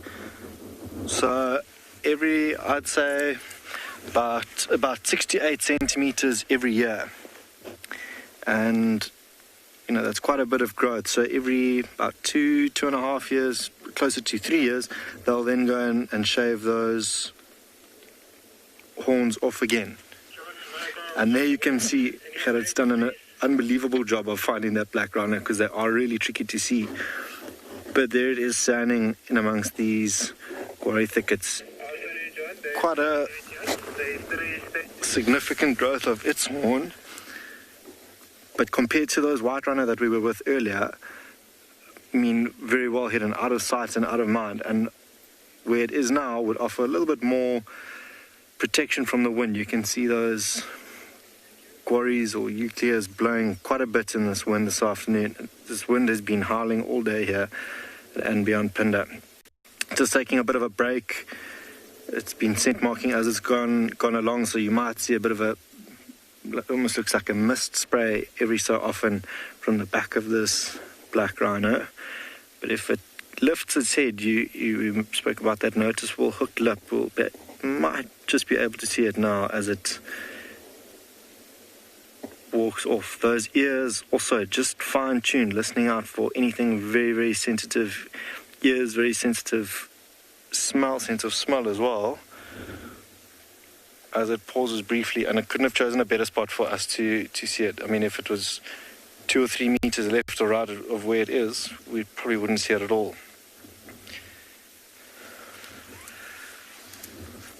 Amazing. There was that herd of... There's another vehicle... Sorry, I'm stopped my train of thought there.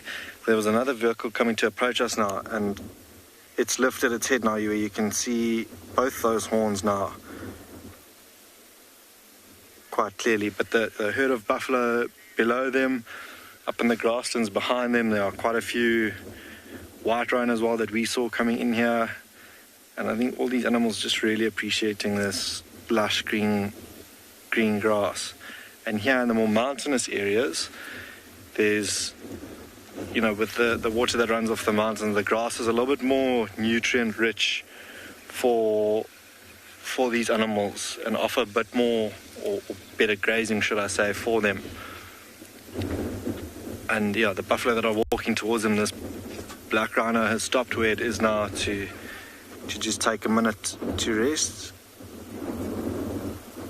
Buffalo below, and we really are spoiled here this afternoon as we sit and watch it. Not much of an interaction between the white and the black rhino that we saw earlier, which was quite interesting. But yeah, just super chuffed that it has now stopped in a spot where we can watch it for longer than just a peek of its back every so often through the gaps. I'm not sure the buffalo are aware of that black rhino, although it has come from the direction that they're going to, so it might smell them. Annette, you're asking if buffaloes will ever chase rhino. Not that I have seen. I've seen rhino doing some serious damage to buffalo, although they'd probably avoid one another. Black rhino maybe, because they're a little bit more territorial, can be a little bit more aggressive, and especially if they've got youngsters, if, old buffalo bull happens to stumble across the path of one, can do serious damage to them. But I don't think we'll see any of that there. Everyone's quite happy to carry on feeding this afternoon. They're on the same agenda in terms of feeding.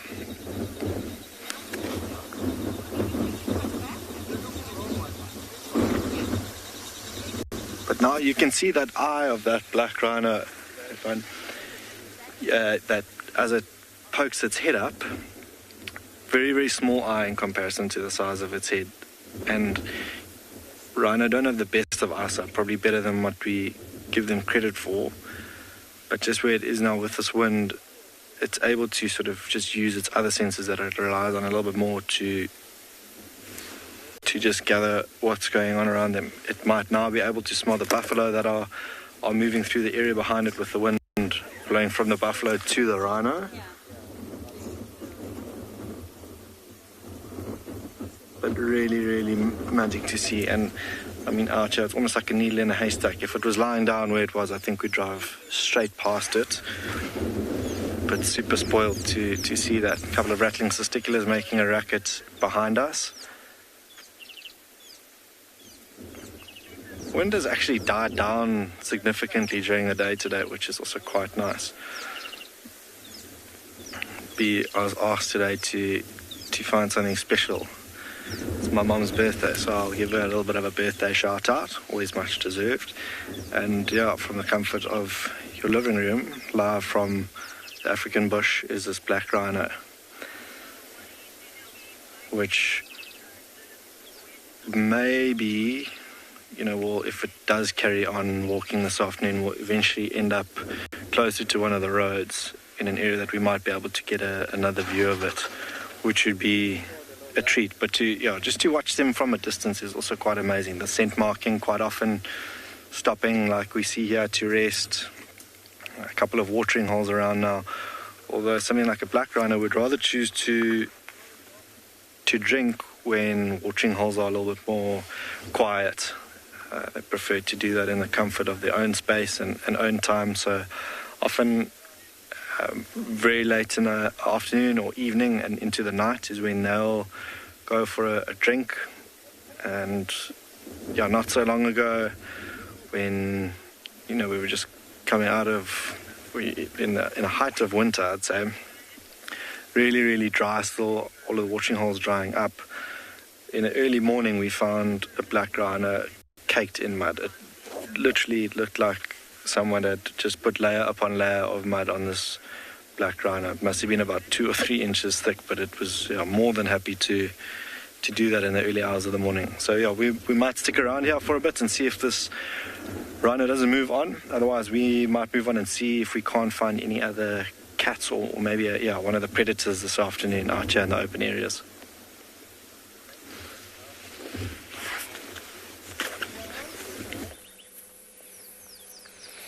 Hello everybody, welcome back to Djuma. Good afternoon from a wonderful green Djuma where the vegetation is absolutely loving the moisture that we've had.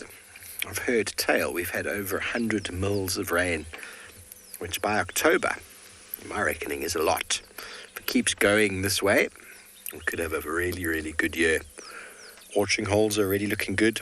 Vegetation's bouncing back, although there is still a lot of growth to come. The animals are going to be very happy. It is, though, with the rain, the ground is quite compact, very hard. I've been trying to follow up on where Tandi's cub was left this morning, unsuccessfully at the moment. You can imagine being a little leopard cub there. Not very easy to see.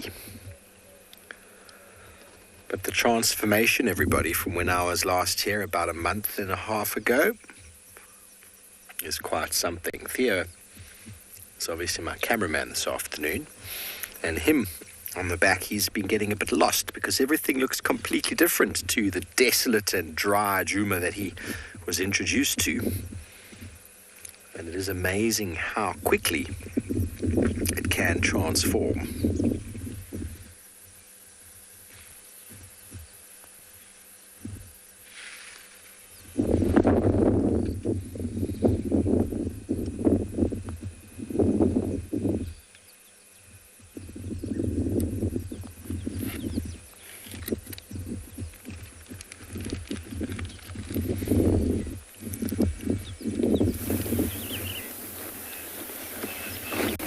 Thanks, Steve.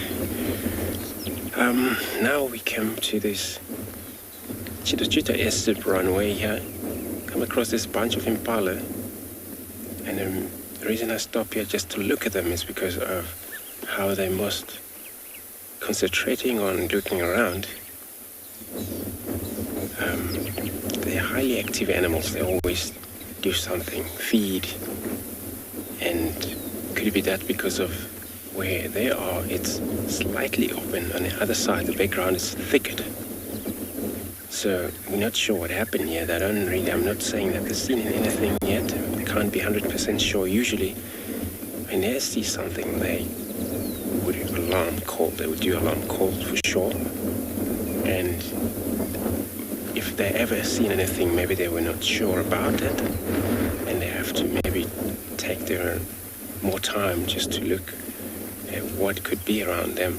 And the wind is now picking up pretty much higher than it was when we started. So a lot of these antelope, when that happened, they get so confused, not wanting into the thicket because they're unable to hear what's going on. But then it's better when they come to this very open here, and that they can able to be aware, well alert enough that anything's around them or able to see. Our leopards out here, not like cheetah. A cheetah can bolt from way distance into this high rim of a pallet we're looking at, if there is one of them. So then a leopard, their technique of hunting for them is to attack their own time, aim the target, but also check the wind directions. If it's not possible, and they will just gonna lie down flat. Maybe 2 hours, I've seen leopard do that. Forget about what is in front of them until there's a chance. And then that's how they succeed in terms of killing or hunting. And look at them there. Well, there's some of them looking at us, but not all of them. And they're looking away from us. So some of them are grooming themselves. But many of these bigger impalas in this group here, they're heavily carrying, so the whole pregnancy, which is sooner this coming November, mid-November, December, we'll be seeing a lot of a lamb running around here, baby impalas. Then it will be so beautiful to see them running around. It's the only thing I haven't seen in my life since I've been doing this. It's impala giving birth. So every time you see them, they're all there. And you can try maybe night drive or anything you want. But what they do is that they're separate from the group. Isolate one of the females. She knows she's going to give birth in probably like for 3 hours. She stay away from the herd, far from the herd, and in hiding places and deliver the baby. But spend a lot of time with the baby so the baby can able to recognize her as a mother, because they don't have a lot of color that they'll be unique or very much. They're all the same. And for that baby gain experience also knowing the mother smells what it's like. So every time also mothers wanna go to their own baby as they all combine playing around, she will go straight to their own baby, not mistaken, taking a different one. So they spend a lot of time for that baby to gain that kind of experience.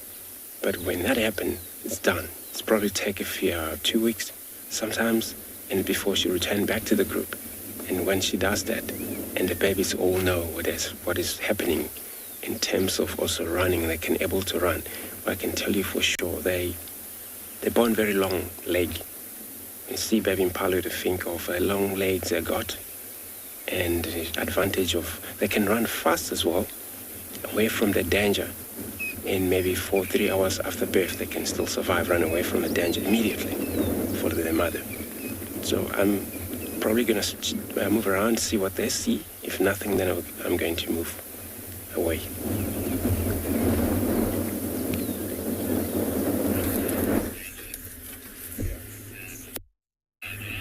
Okay, guys, so we left the lions and we came to the Shitsalala young male.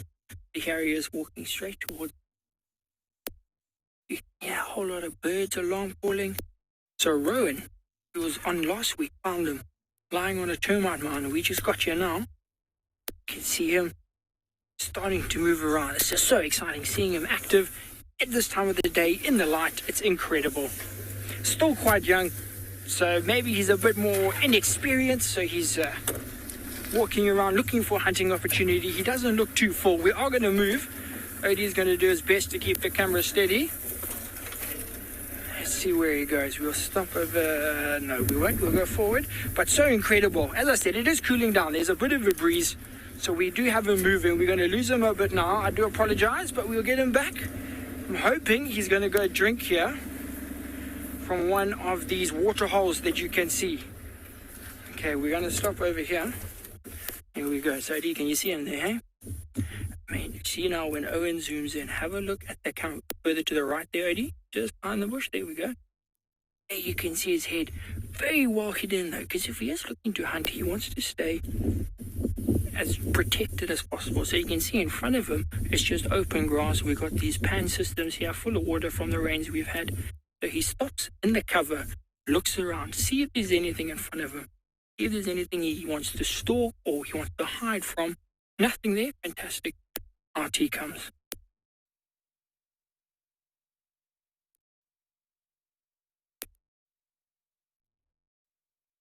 Okay, so we got some comments. I think the last comment was from Boo or Boo.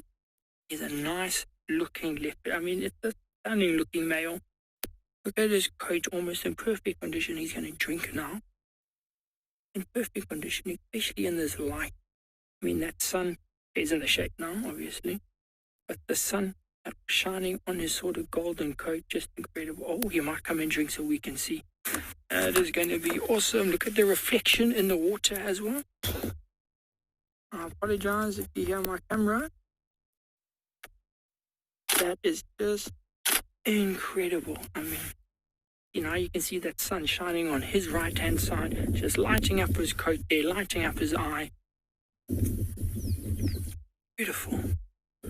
Especially now with walking on that sort of sandy area with the green. If he drinks from the bottle right here, then Owen and I are just going to go home after this. It doesn't get much better. Now you can see him nice and close. Quite a tall one. He's 1.5 years. So he's still fairly young. But you can see he's going to be quite a big leopard. He's got a big chest, got big shoulders. I mean, look at his shoulder blades at the front there as he's walking. He's going to be very strong. His mother, the Shitsalala female, very good huntress. He gets a lot of food. He eats regularly. Right now, he's probably hunting little birds. When the young impalas are born, the lambs are born, probably hunt some of those, mongoose, things like that. He's going to be hunting, so he's going to feed himself quite a lot. You know, so his own snacks every now and then the food from his mother, catching impalas, bushbuck, and yalas. He's getting a lot of food, a lot of strength. And so relaxed. It's so lovely having relaxed leopards. You know, they're a very secretive animal. Look at that. Oh, the lighting is incredible at the moment. So for those who are watching, remember at the lions, that young white female was also licking the grass, sort of eating the grass. It looks like he was actually smelling something there. You can see he didn't actually put any grass in his mouth, and then he just like smelled it, and then lifted up and sort of tasted. But you might find he's smelling what other animals have been here. He does have a sister. Maybe he's trying to find a sister. Maybe he's smelling another male leopard, the Mokuti male maybe. He's smelling in this area. So he's just trying to get a sense of what's around here, what comes down to this water hole. There are lions, hyenas, buffaloes, anything that he needs to be worried about, needs to be just a bit more alert. Just gathering everything he can. But quite uncertain, actually, it looks like, about the water. I mean, twice now he's come so close to the puddle. Hasn't actually drunk. Looks like he might drink now. Facing us. You can see they're just walking along the edge. I mean, I don't understand the reason why. He was on a game path, turned off of that to walk along the sort of more muddy bank. You can see he's actually sinking a bit there in that grass. I think there's a lot of water underneath there. So it could be he smelled something on that path, or maybe he just felt too exposed on that path. Not that he's in more cover now. Or he just didn't want, he wanted to get to a good position to drink for us. That's what's happening. And he has done a phenomenal job there.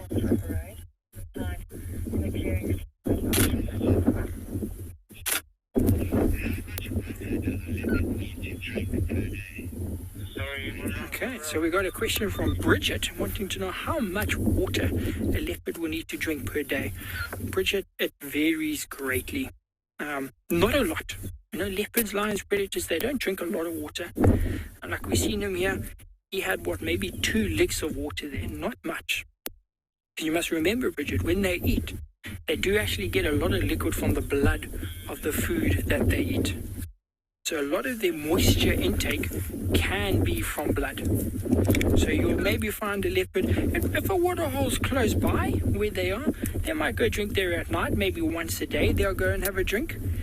In terms of how many liters they drink, I can't give you an exact answer, but not a lot. Not a lot, Bridget. They get their moisture from a lot of different sources. They will lick the grass, like we saw the lion doing. They will drink the blood when they eat the meat, stuff like that. So they'll go to water if it's there, if it's convenient. But very intricate. So you can see now he's headed into that bush. What we're going to try and do, see if we can loop around, see if we can keep up with him for a little bit longer.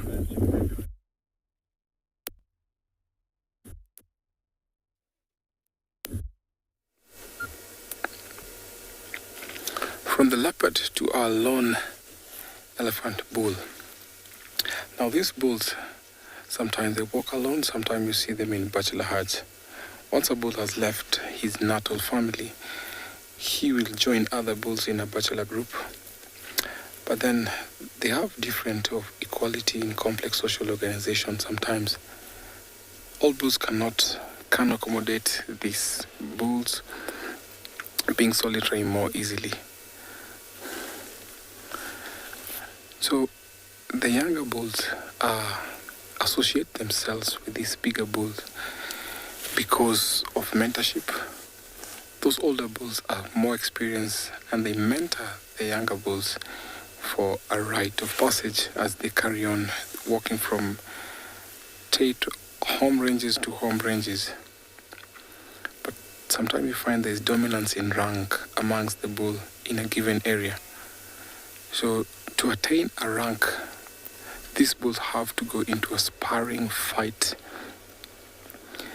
which is very, very important when they establish the mating rights or mating etiquette. So these bulls end up learning from those older bulls who teach them the mating etiquette, how to walk by, how to, in general, discipline and social life. Sometimes they can walk into in some groups of cows. They walk into them randomly, and sometimes they analyze if those females are sexually receptive. And sometimes when they found a suitable female, he will test their urine, their genital using the trunk, and that is how they come to mate. But in those herds, you find these females that have very high ranking, and the matriarchs, they're the ones who select those bulls to mate with. And so it's only dependent on her for selection. But younger females might mate with these bulls that sometimes come across them while they're grazing.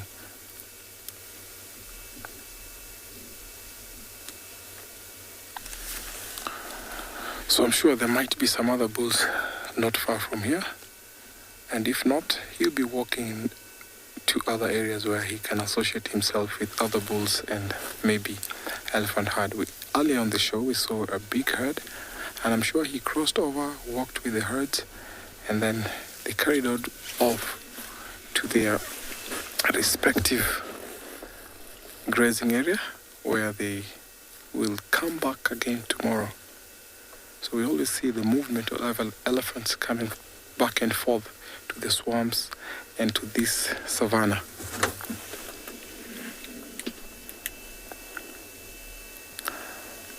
So when it's drying out, especially now that we're experiencing the dry season, these bulls walk from one area to another in search of food. And of course they have the experience because they are old. They know where to find water and where to go for grazing when times of drought comes. I'm going to sit here for a while, watch this bull, as I take you over to another live location.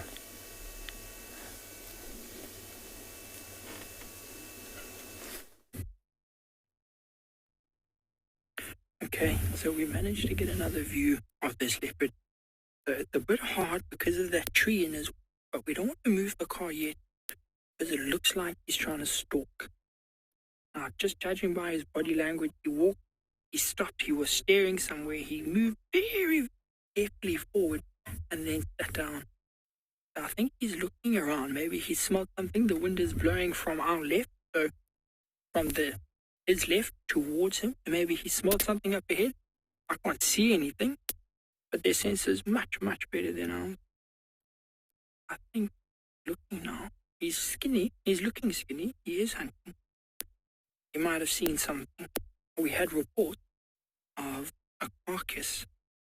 We think an impala died natural causes. We didn't see any sort of predatory marks, no bite wounds, no claw wounds, nothing like that. We think it died naturally.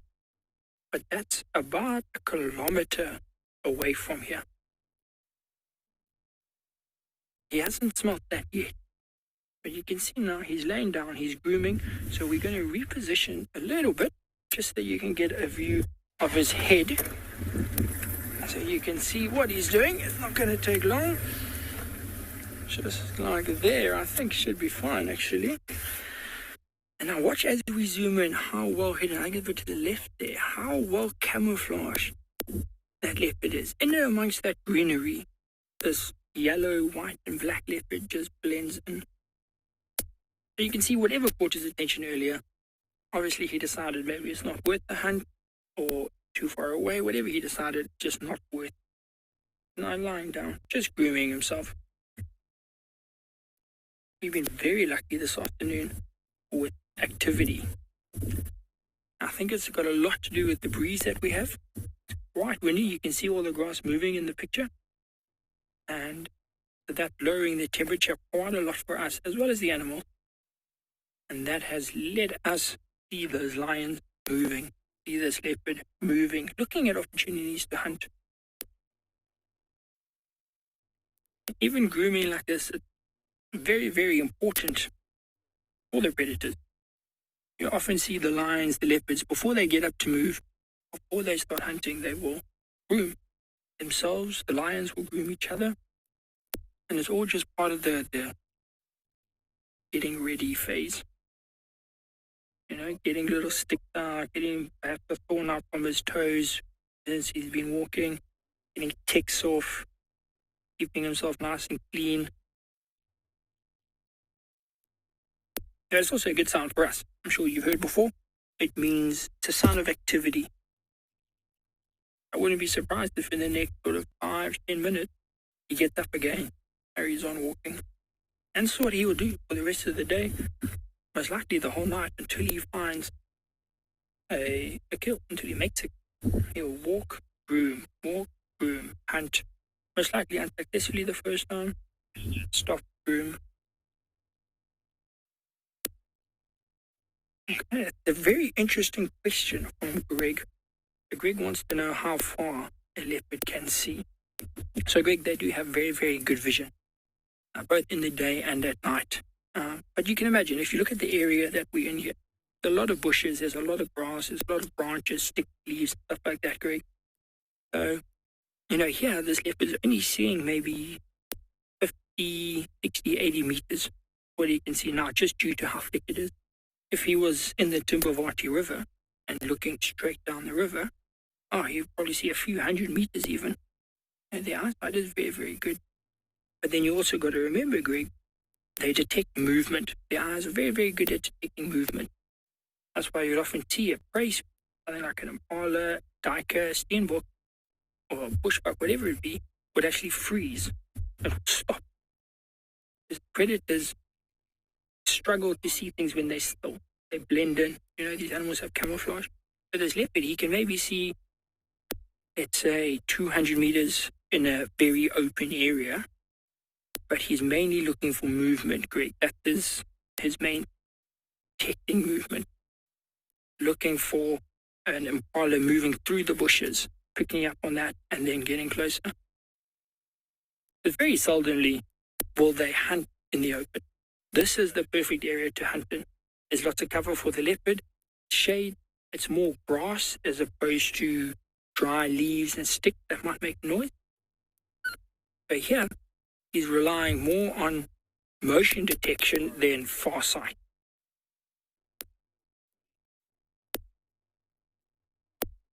I mean, there's so many factors, affecting everything, like how well they can hear. It depends on the wind. It depends on what else is around them. Are there birds? Are there baboons? It depends on so many factors. How far they can see, how well they can smell. Smell also depends now on the wind. There's many, many factors that influence all of these animal senses. But this is what the leopard's looking for. A windy day, there's a few clouds in the sky, so potentially tonight will be a good time to hunt. It's not going to be very light. The wind's going to make it very hard for the prey to detect him. But you never know what could happen.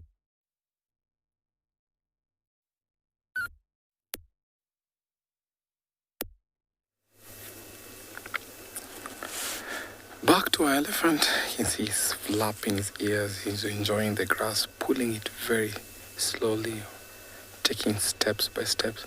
Now, elephants have an effect on the vegetation. Together with rhinos, hippos, and giraffes, they eat loads and loads. So elephants are called the keystone species, which means they are able to change their habitat and make it in a way that functions, that drives the ecological process, which helps other animals within this environment.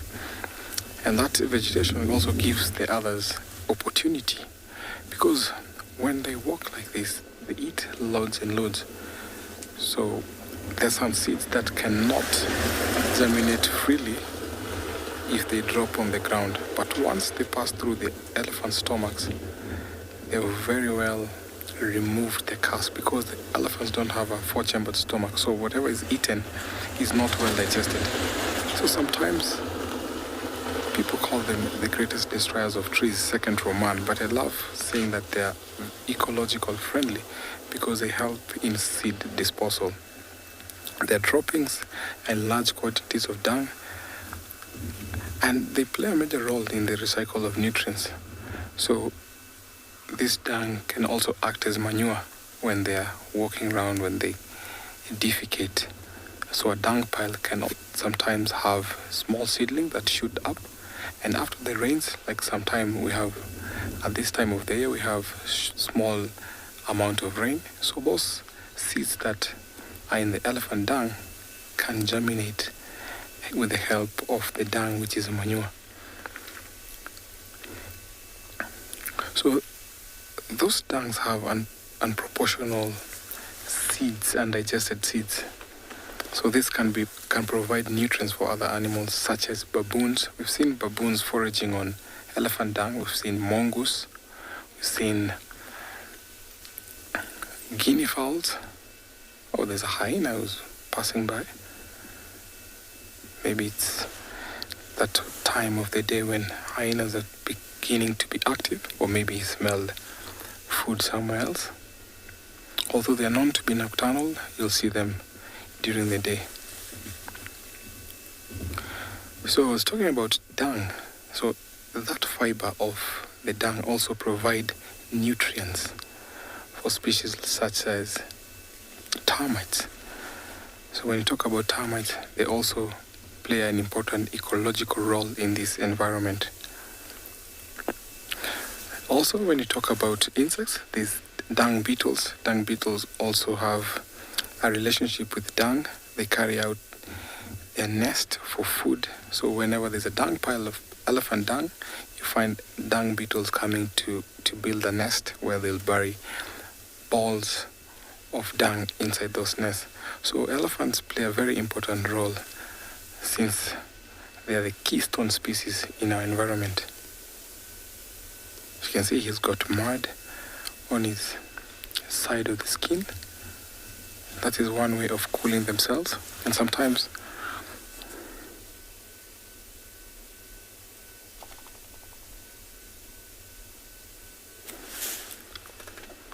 Leanne, thank you for your question. I'll say it's 50-50 because even though they prefer eating grass, because oftentimes when counter elephants in the grass plains, they'll be eating grass, but they are mixed feeders where they'll eat branches, leaves, and twigs as they walk into the forest. So when there's no adequate supply of grass, when the grass is not this big or there's no grass at all, they will seek an alternative to go and eat leaves from trees. So I'll say it is a 50-50 balance where they'll eat grass and leaves as a matter of food.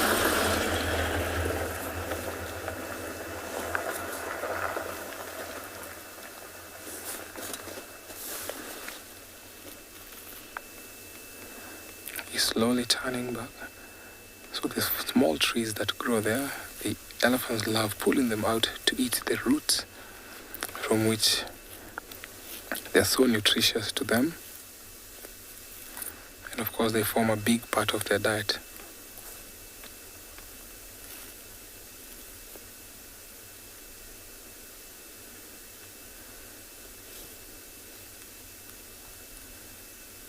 See him flapping, so he's cooling off.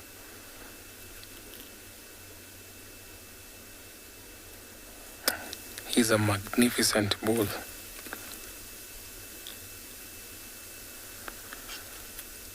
So let's say sometimes during the drought or when food is scarce, these elephants will debark trees and ingest the barks, which provide nutrients such as minerals and fatty acids that really help these elephants.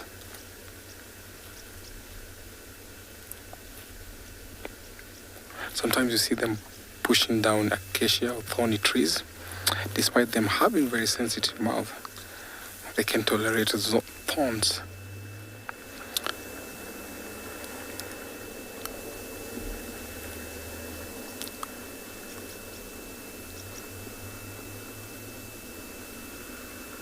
There's more supply of grass here, and at least the swamps or the marshes here are big, so these elephants enjoy and make daily trips to those marshes. We've seen such big movement of these herds from the marshes up to the savannah.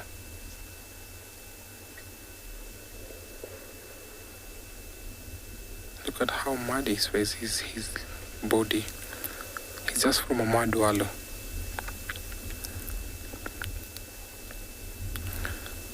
Still sit here and watch this bull as he slowly grazes. So I'm going to take you over to another live location.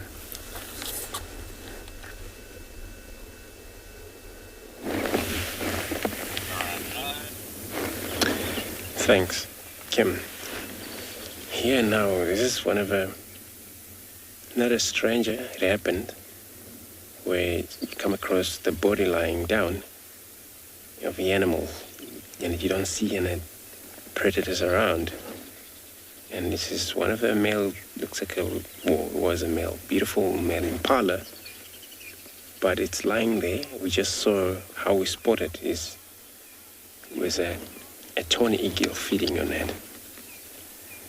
And when we look, we don't see any of bite marks on the neck, which tells me it could happen that maybe, I don't know, nature causes what could be. And many times animal will die of a choke, where sometimes the airway closed and it cannot breathe and it die that way. Look at this tawny eagle we was talking about. This is one of the scavengers who was trying to feed in his dead body of impala. If it wasn't a leopard, I assume that it would be dragged into a cover for just to get rid of other predators might spot it and go down and feed, just like we see there already a lot of there's one eagle and it could be more of vulture probably tomorrow. Now I see the sun going down. It's possible that also it's going to be taken up, scavenged by other predators as spotted hyena or lion. If it just die of naturally, leopard can pick it up and feed in that. And horse it up in one of the beautiful trees or marula trees we're looking at, which is one of the eagles sitting right on top of it right now. So I don't know what happened here. So, but I've seen a lot of this. I've seen a zebra also was kind of died, no bite mark or anything like that. And could be one of the natural causes take place, where animal choke and it cannot breathe, or something, or snake bite sometimes, or the raining. It's very rare for kind of antelope to run into trees, especially during the day, that look fresh for me. It didn't look like 2 days or so older. Where for them to run at night, because not safe anymore, because then they run, they don't have a lot of choice to look for safety running into wood, running into tree, especially when there's no moon. They get chased, everybody trying to get away from the danger. Happen, run into probably tree and they broke their neck that way. So as you can see there, it's already just behind the tree, all these starling now, trying to get around. As you know, most of the birds, they're not actually, they don't hunt for meat, but they can, when a chicken can feed on remain of meat, if there's no meat around, they can cannibalize, they can eat their own sometimes. But probably looking for maggots as well, these type of birds, which, they see a lot of flies flying around in the face of impala. And look fresh, antelope, shiny coat. As it was still running around, but then it's already passed away. Shem.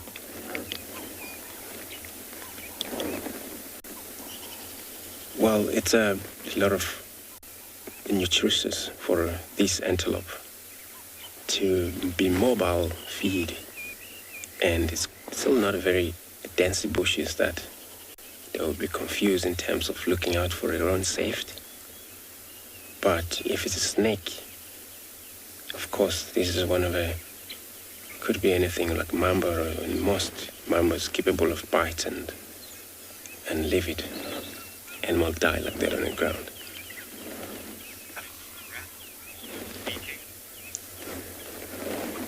So I'll wait here a while, and then if nothing showing up here, I'm gonna make my way out.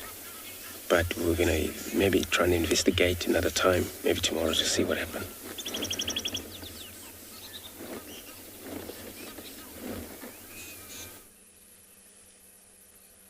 Well, how exciting. I wonder where that dead impala is. I wonder who it might have been, who's dropped it there. Maybe one of the skittish leopards hanging around. Very good, Andrew. Stay there until dark. Hopefully something comes back. Well, we've spotted something with spots in the distance. Beautiful female giraffe. just sort of hanging out in the woodland.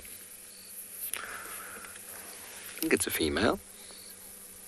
Yeah, it's definitely a female.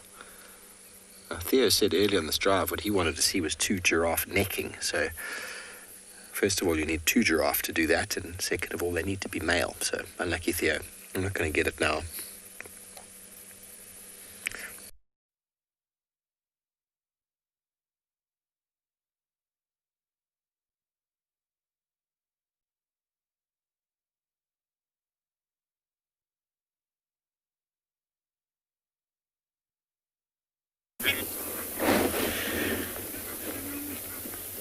Beautiful. So, sorry about that. Happens in the bush.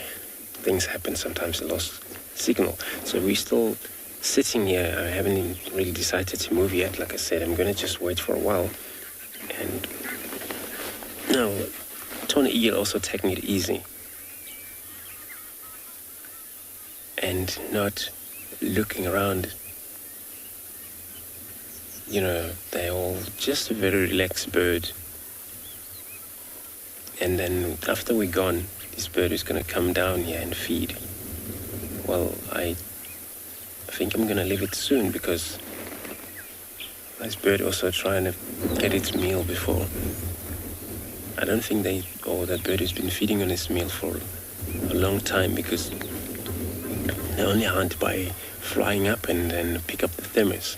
And if that animal doesn't actually rot enough, it's very difficult for this bird to be able to deduct the air or thermos, to be able to tell where they died body or where there is meat. And then, of course, they compete with vultures as well as a battle eagle is one of the short-tailed eagle we have in this area. And these all type of birds are predators for other birds. But they are a bird of prey, which is a raptor. And for that, hunt guinea fowls, hunt spare fowls around here.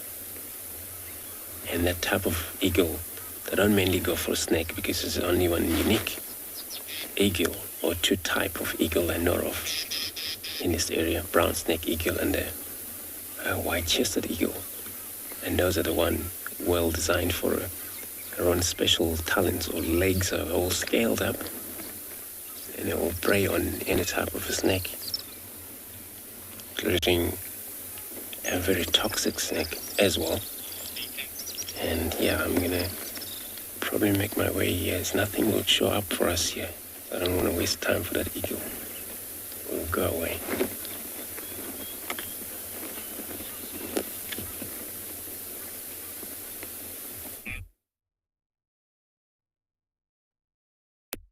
Okay, so we managed again to loop around, get the view of this young male. Now you can see it very clearly. Quite young still. We said 1.5 years. You can see that pink nose when he does decide to look at us. Now he's definitely not hunting anymore. You can see looking very relaxed, very calm, on a pretty secluded spot. Took us a while to work our way in here. This is a great place for him. He's on a game path. He can hear anything coming before it gets too close to him, which is important. And he feels safe. He feels secure here. He's quite well hidden in case something like a lion or a bigger male leopard or something comes past. He's chosen his place big. You see how alert he is. His ears constantly moving there ever so slightly. He's listening to my voice. Any movement on the car, the camera, something like that. So very alert. He is relaxed. Oh, there was a bird calling. And very important. This left, so listen up. Birds calling, alarm calling, cockpeckers. You'll listen for to get a better idea of stunning pattern in the colors on him. His coat, perfect condition. No scars, no cuts, No wounds, no nothing. Just beautiful, sleek, a young leopard coat. That colour difference. Look how white that tail is. How white that sort of back leg, that flank is, compared to that shoulder area just below the neck. Much, much darker by the neck than it is on the upper sort of flank and the tail. All of this sort of different colours, different combinations, it's all meant to help camouflage. Sort of break the leopard up, but like a different thing. You know, if you're looking at a bush and you see a dark colour and a light colour, you won't think it's the same thing. He's looking pretty relaxed, yeah. I think we're going to sit here with him, see if anything happens.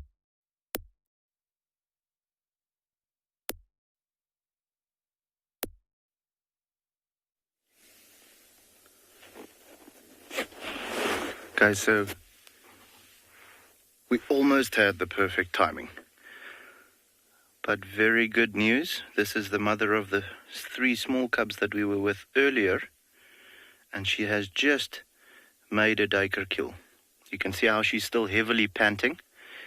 We must have arrived here maybe 2 minutes, 3 minutes after the kill has been made. So incredible to see that she came right. This is going to be golden for her to, you know, continue producing milk for those little ones. Would be interesting to see if she goes and fetches them to start joining her on the kill. I mean, they're about 2 months old now. So I don't think they're quite there yet as far as eating meat is concerned. But yeah, I want you to have a look at her face when she turns back towards us. On her left cheek, here from her eye towards her ear more. Let's just turn a little bit more. You'll see there's almost a line forming from the eye down to the cheekbone. There you can see it nicely now. So not the tear mark that comes down to her nostril, the opposite direction. There's that line. And that's a very characteristic line for this particular cheetah. You know, we'll be able to identify her rather easily using that little line. Strange enough, her mother also had a line like that. So, I mean, guys, it's not like she's the only cheetah with a line like that. However, in this particular area, whenever we will see her again, we'll have a very good idea that it, that it might be her. So yeah, this is unfortunately the problem with being a cheetah, is with you expending so much energy in the chase, there's quite a long resting period after making the kill before they'll start feeding.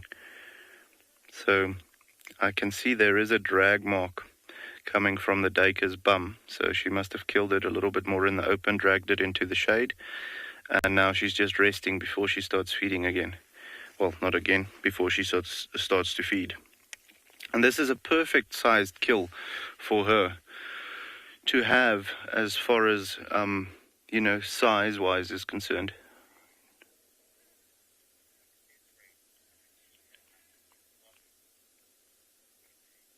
So Pele just had a question: what is the success rate for a cheetah hunt in Tswalu?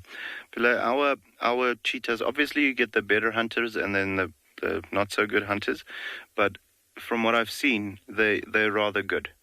Clocking at around, I want to say, between 50 and 60% success rate. So that's 2 in every 3 animals that they chase, they'll make a kill, which is quite high. I mean, if you think about a lion, they've got about a 30% success rate, so half of this.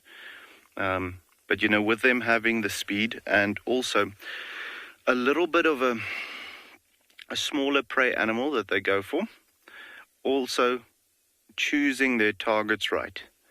They can't because they operate by themselves when it's a female, and in coalitions with us when it's males, with a female particularly, they can't, allow for too many mishunts or unsuccessful hunts, because otherwise they're just going to burn themselves out. So they'll only start the chase once they are almost 100% certain that they are going to be successful in this kill. And I mean, still then, they get it wrong sometime. But yeah, quite successful here at Tswalu. The environment provides for good hunting ground, nice open areas, so they can use their speed, not a lot of bushes or everywhere where the animals can duck and dive into or zigzag around. So it is absolutely their territory here in the Kalahari. And I can see, the jackals are always the first to arrive on the scene. I can already see, Glenn, can you see that one over there? There's a jackal lying in the shade, not too far away. I don't think we'll be able to put it on camera now, but he's already just sitting there waiting to see if there's any scraps. Yeah, just over my head almost. Yeah. Perfect. So yeah, first scavenger on the scene, a black-backed jackal. And, by themselves, the jackal won't try anything funny. They're just not big and strong enough or have enough numbers to do so when they are a single jackal. However, I've seen my very first cheetah kill that I ever witnessed. I saw, it was in Kruger, and I saw the cheetah killing an impala. And before it could take a bite to eat, it was in this resting period, and before it could take a bite to eat, there were so many jackals around that kill that they actually chased the cheetah off. And he or she, it was quite far away, we couldn't see whether it was male or female, he or she decided to rather just leave the kill. So, I mean, even though they're small, they can be an irritation to the cheetahs sometimes. When this guy starts vocalizing and there's more arriving on the scene, or maybe a brown hyena getting attracted to it or something like that, it's always a bad sign for the cheetahs. But yeah, guys, we're going to stick with her for a little bit, see if she wants to start feeding or, do something else other than panting. And if that happens, we're going to come show you.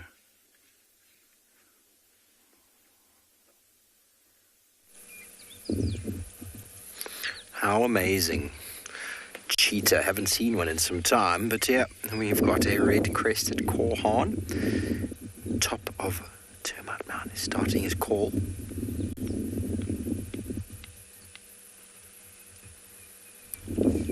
That little clicking sound is the prelude to the loud chirping that goes on.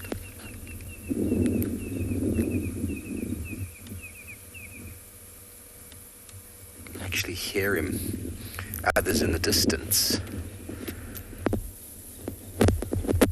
The reason they call is to make themselves stand out to the ladies.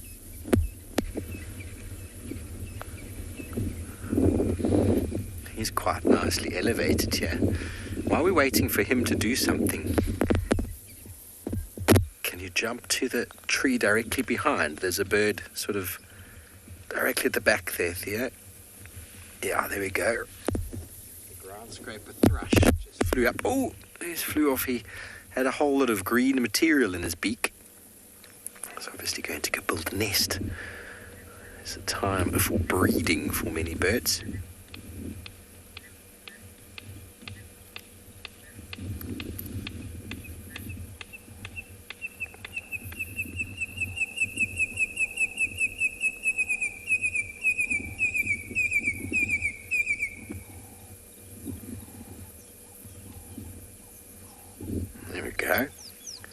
Now, sometimes that is followed by this suicidal flight path. He jumps up into the air, does this backward somersault, and exposes very red, very black sort of stomach. And then just before hitting the floor, manages to pull back and then land without squashing himself. They're going to be prepared for it, because when they do go, it happens very quickly. Right on top of the termite mound, really cool to see. Obviously doesn't want to do any jumping until he's quite certain that there's some ladies to be watching. Do you agree, Theo? Got to make sure they're watching before you do your dance, eh?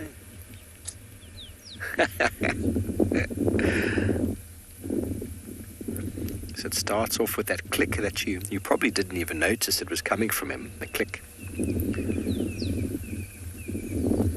And what was quite interesting to see was that nice close-up was how his tongue was sticking out of his mouth as he was doing that loud call. I've never seen that before. It's not often you get such a nice sort of view of them elevated on the termite mound.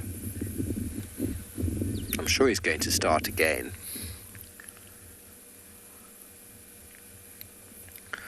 I do like stopping in moments like this, because while we're sitting, not driving, we also have the potential to hear all sorts of other things. Here it goes again.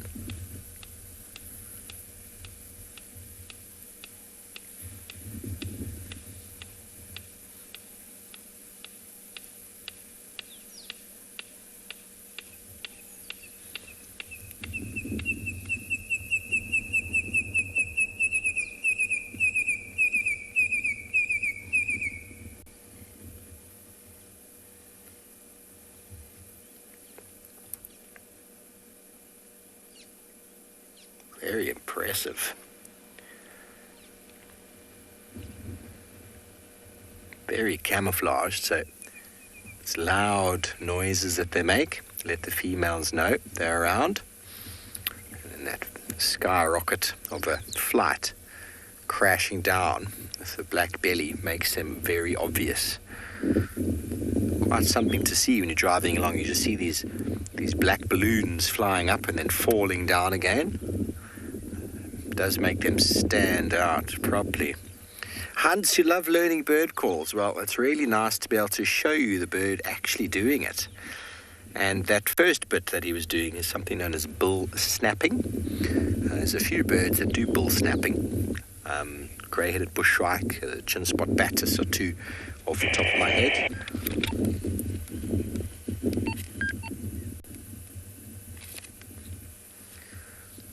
See, he's got the white band on the chest and quite a black belly. That is what stands out when he does the backward somersault. So I'm hoping if he does do another call, we might actually get him doing a suicide bomb. And then Theo needs to be prepared, because it happens quickly. It's not something I've ever seen someone capture properly on camera. Often happens so unexpectedly. Almost looks like he's spotted someone. I'm looking over in the direction he's looking, but I can't see anything. The ladies are very camouflaged.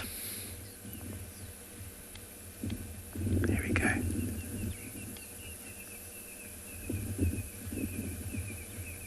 You can hear males calling all over the place. They are polygynous, so they will mate with as many females as they can. They won't look after the eggs. And pretty rich resource areas. So the females could be anywhere.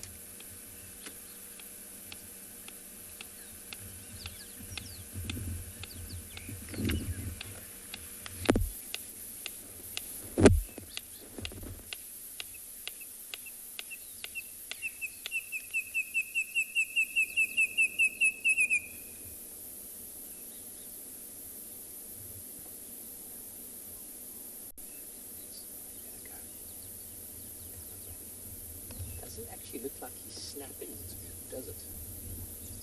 Almost like a flicking of the tongue. Almost like a flicking of the tongue. Besides, he wants to go.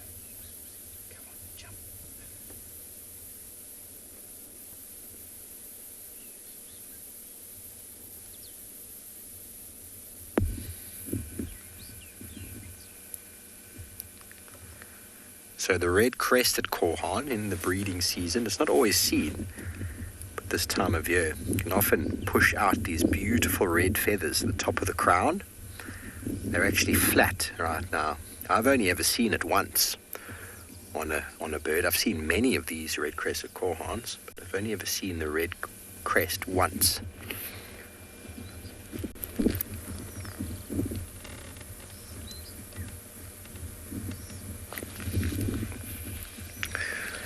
Such a... Oh, is up. The red crest is up. There we go. You can see the red.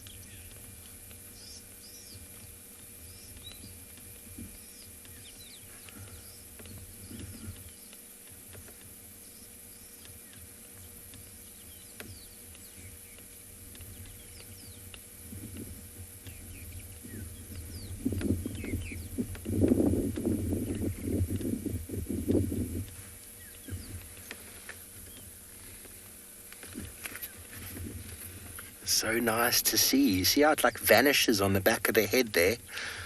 The red crest.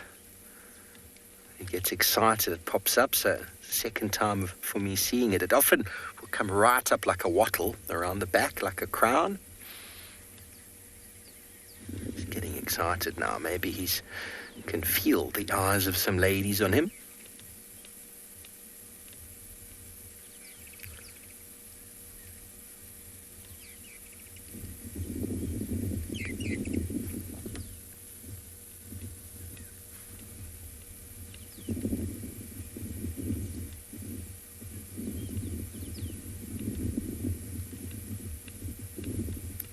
This is going to be it.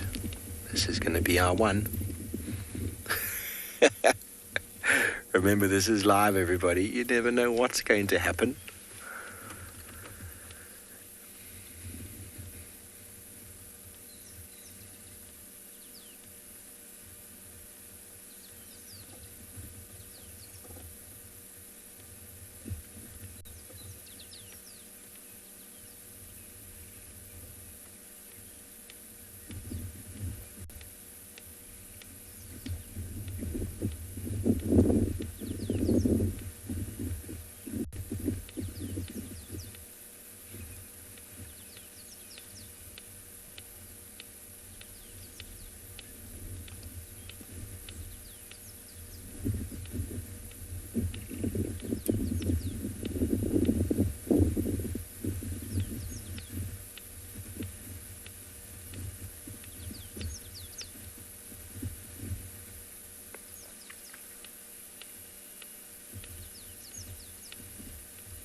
Anticipation is killing me.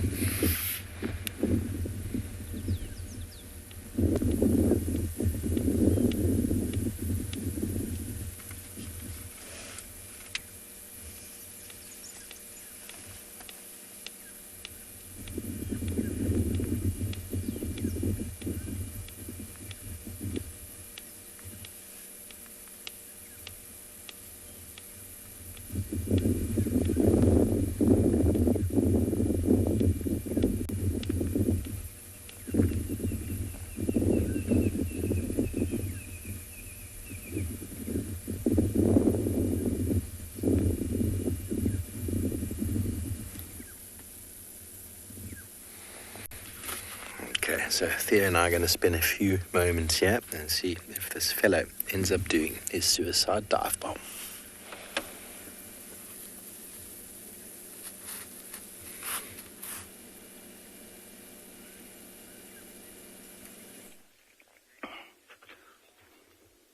So, okay guys, yeah, always interesting to see that suicide bomb trick of the red-crested korhaans, but just more special to see the red crest like you guys were doing right now. But as you can see, our cheetah has started feeding. And she's just opened up the skin there on the hindquarters. I think she's actually still trying to make a little hole for her mouth to fit in.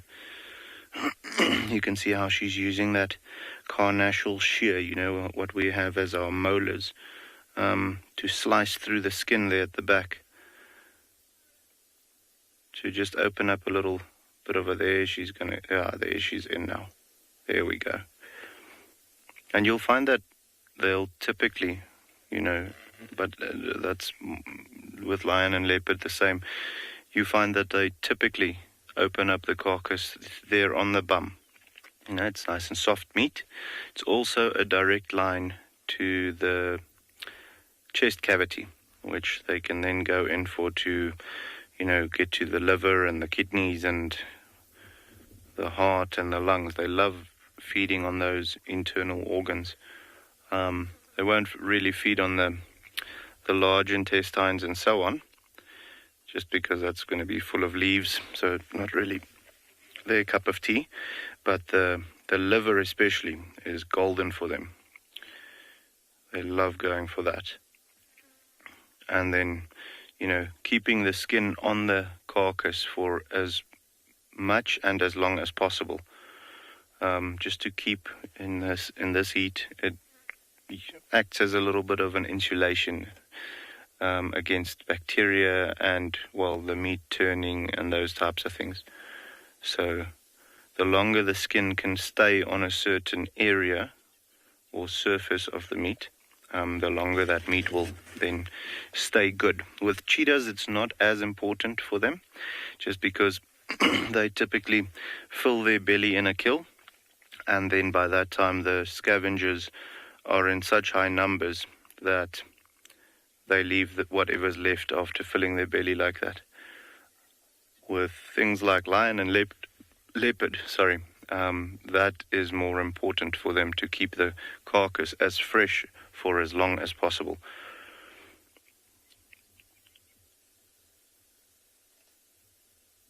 But yeah, it's definitely a young male duiker.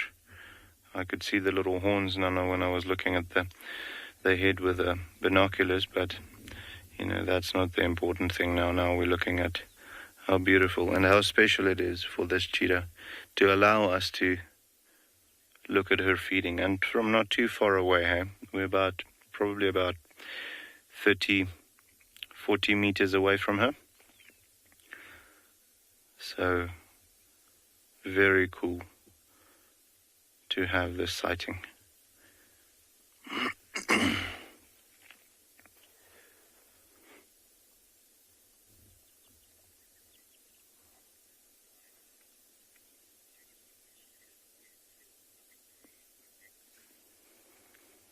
So Viola just had a question. Why can't cheetahs hoist kills up into trees like leopards?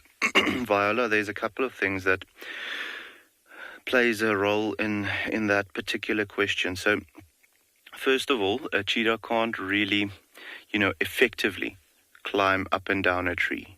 The leopards are the only ones with a locking mechanism in their wrists, which allows them to come down a tree facing forward.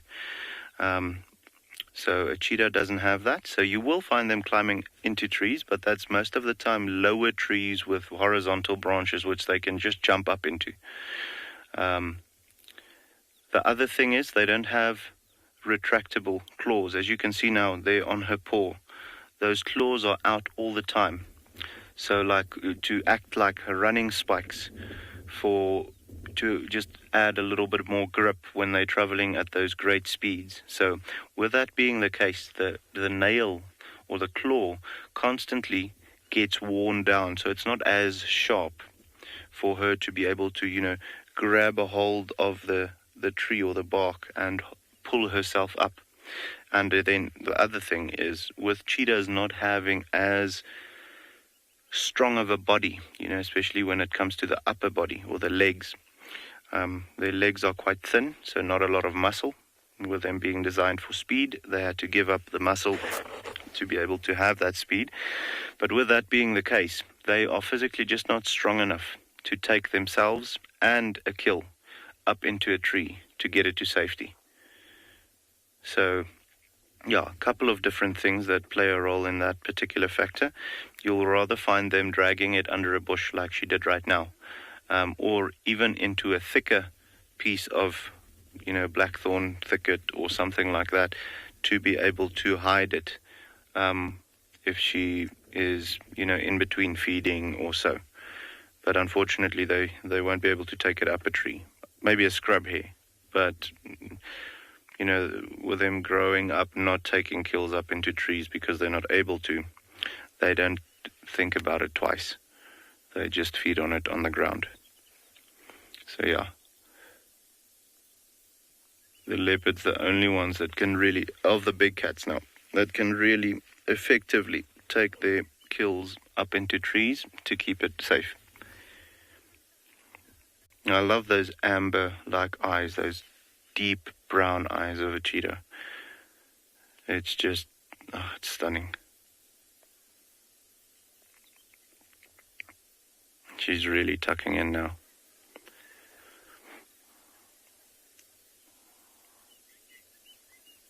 So yeah, guys, we're gonna send you off somewhere else. If there's a little bit more action happening, maybe she opens up the kill a little bit more somewhere, we're gonna come show you again, okay?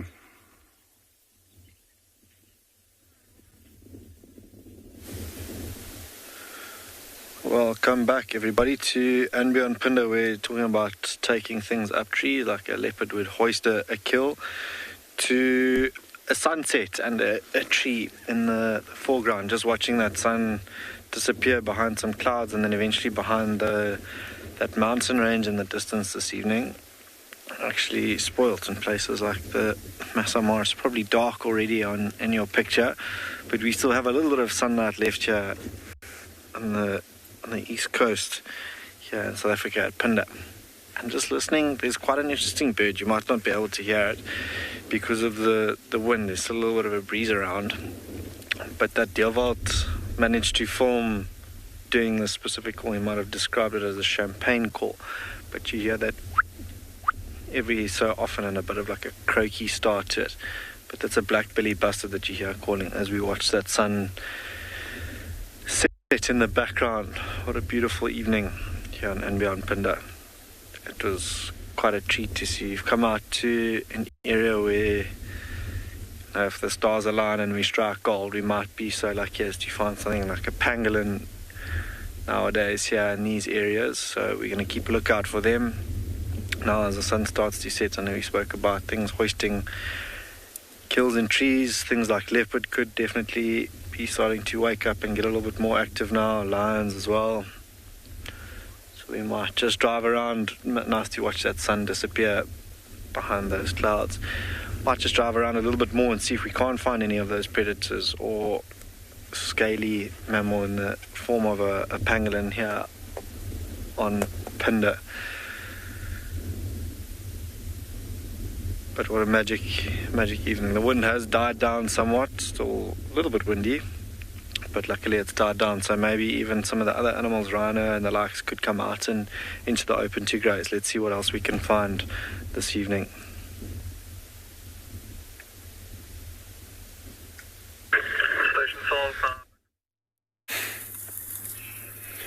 Okay, so Matt is correct. Things are getting more active as the sun is going down.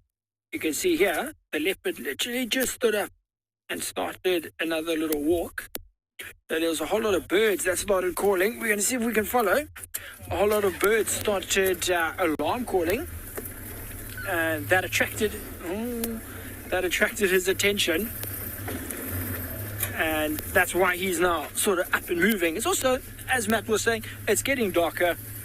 It's getting cooler. That's when these animals are active.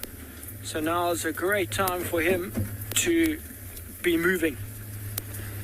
And literally a second. Ooh, can you get it there, Odie? Let me go a tad forward, because I don't know if you... Okay, just try there, Odie.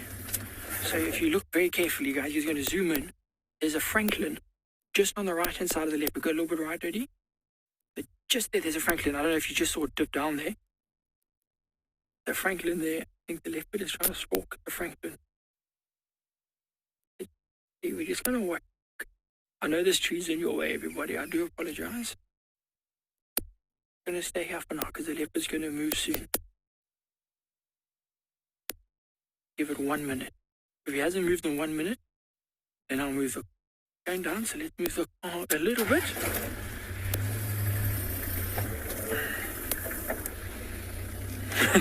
Sorry guys, just bear with us here. We're gonna get you a nice look. And from here, you might even see the Franklin, because the Franklins are just to his left now. Going past the log, this is where the Franklins are. In the ground. A little bit left there, Eddie. There you can get. That's the Franklin. That's what the bird was stalking on that log. Remember earlier I was saying when we saw him around the water that he's hunting things like mongoose. When the impala lambs come in November, December, sort of. And these little birds. So these ground birds, not much of a meal, but he's a young leopard. It's going to be also good practice for him to hunt. It's going to be a good snack. It's worth a little bit of effort. You can see he's not running after them now. He doesn't want to spend that much time hunting for such a little reward. But when it was on the log in front of him, worth the try. Worth the try. You can see the color difference. Look at his back, his rump. Going up to his neck there, just at the bend of his neck. Very, very dark. Back onto his head. A little bit paler.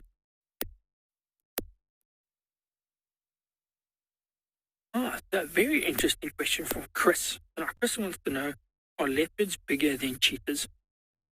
So, Chris, yes and no. So, cheetahs are taller than leopards.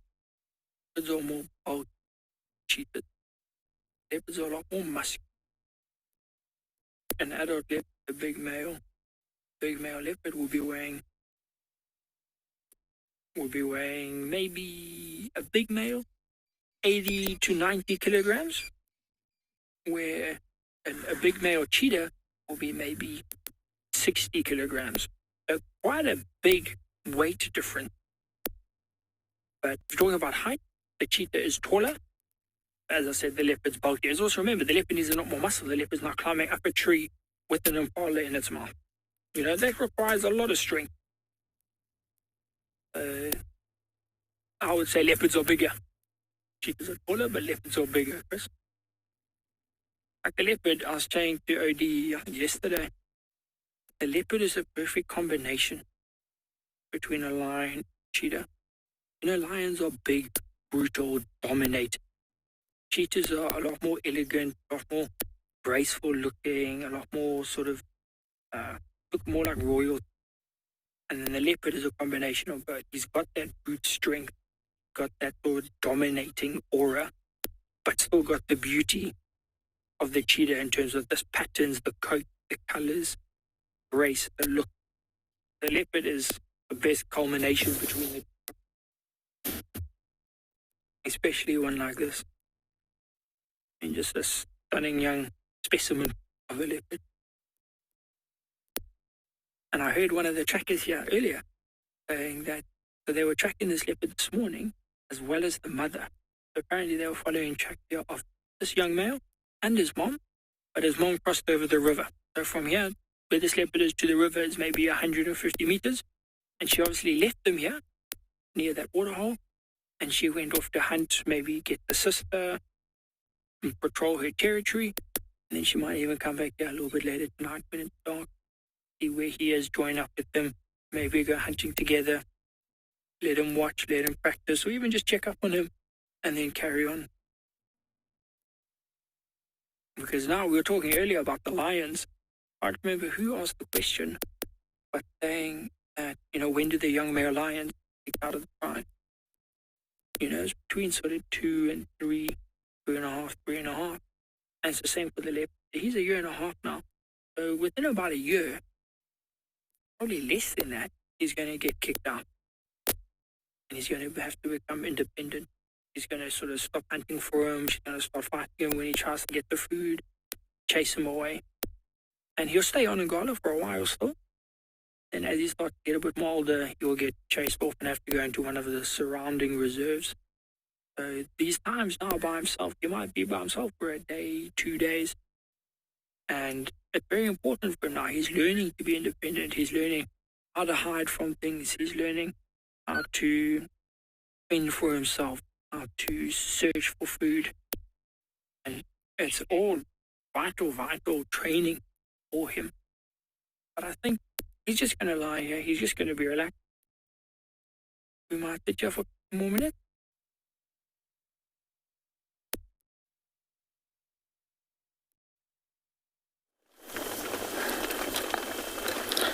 From the leopard to lions here in the Masai Mara. So as the leopard is trying to learn, though we have a young lion, male lion, that is learning how to mate with the lionesses here. So it is very interesting because this young lion here, he was accompanying Ololache. Ololache is a big male, dominant male for the Owino pride. But this young lion, his father was Kipuli, who fathered one of the Owino lionesses. So when Ololache went there, he formed a team with this guy. That's why they're working together. So they came here to this Ololo pride, and now he is mating one of the lionesses because Ololache is not here. So this is very important to note that sometimes lionesses will play a very good trick where they'll mate two lions because they will assure security for the cubs whenever they give birth. So each individual, this young lion and Ololache, will think that the cubs are theirs. So that will be a heightened security when the cubs grow up. So this morning and yesterday morning, we saw Ololache mating one of the lions, the one lying facing the one with the collar. But because he's not present, so this young male is mating. Yeah, how important is it? And very, very well in terms of security. So these lionesses know that for the future success of their cubs, they have to play that trick and mate two lions. Although he's not big enough, so wild animals and lions in particular, they'll prefer big mature males to mate with them for a stronger gene. But in terms of security, this sometimes happen where they mate two lions from different prides or maybe brothers. So it's evening, it's almost raining, and how lucky to see these lions here. Very, very important. Ololache is not here, but I think he might be within this area. But if he comes, definitely he has to chase that young lion out. So in future, when this becomes a pride male, he will think that those cubs are his. If these lionesses successfully give birth,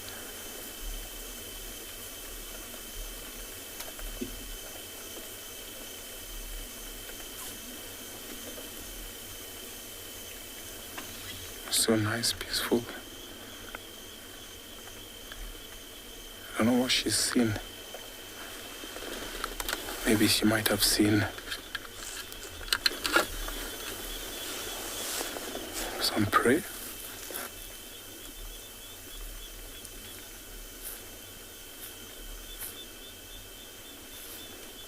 So I'll just change position to see what this lioness has located. Or maybe we might see a stock.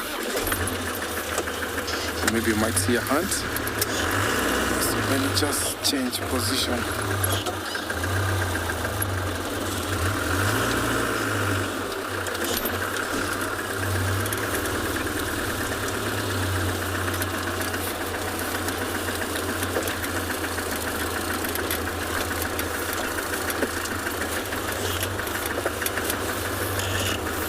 Change position.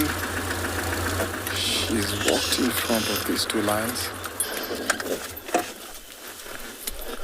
So yesterday these lionesses managed to pull down a wildebeest. But then later on in the night, Ololache together with this young male there, they came and they shared the meal. So that means it was not that much to fully feed these 5 lions. So that means that they have to hunt again today. And if they're not successful, they have to do it tomorrow.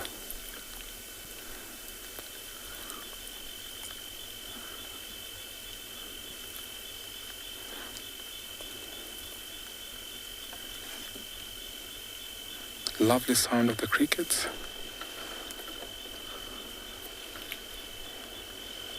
see some beetles flying and some moths.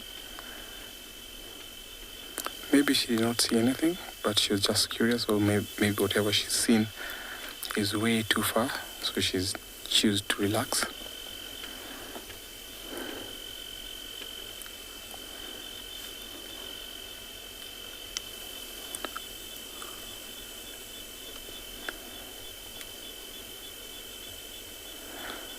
About a week ago, we saw 2 lionesses from this pride mating with the Lalashe.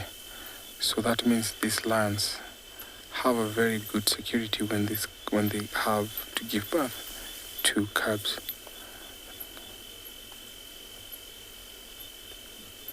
She's not happy. But he's trying. So I'm going to sit here and watch these lions here and see what will happen next as I take you over to another live location.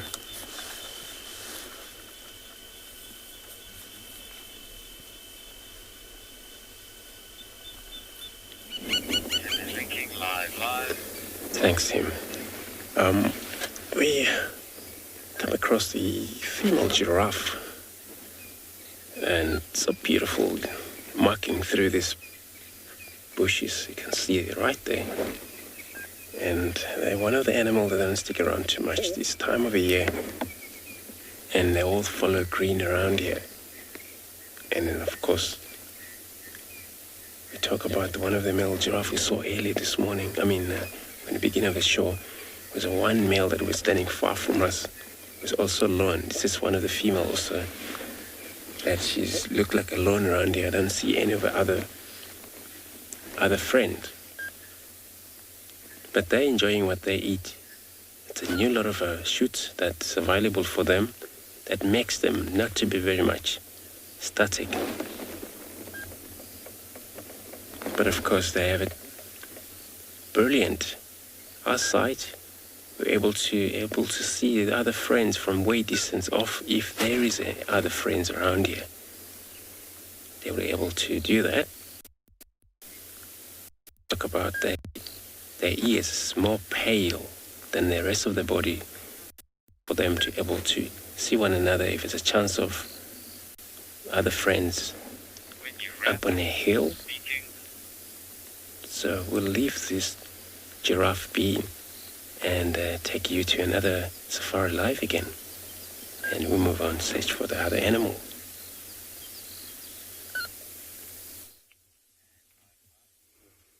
So, okay guys, she is definitely, savoring the moment. You can see the belly is already a little bit round, but she actually just got up and went and lied down like this. I think she's just giving herself time for all the meat to go through the belly and, find a resting spot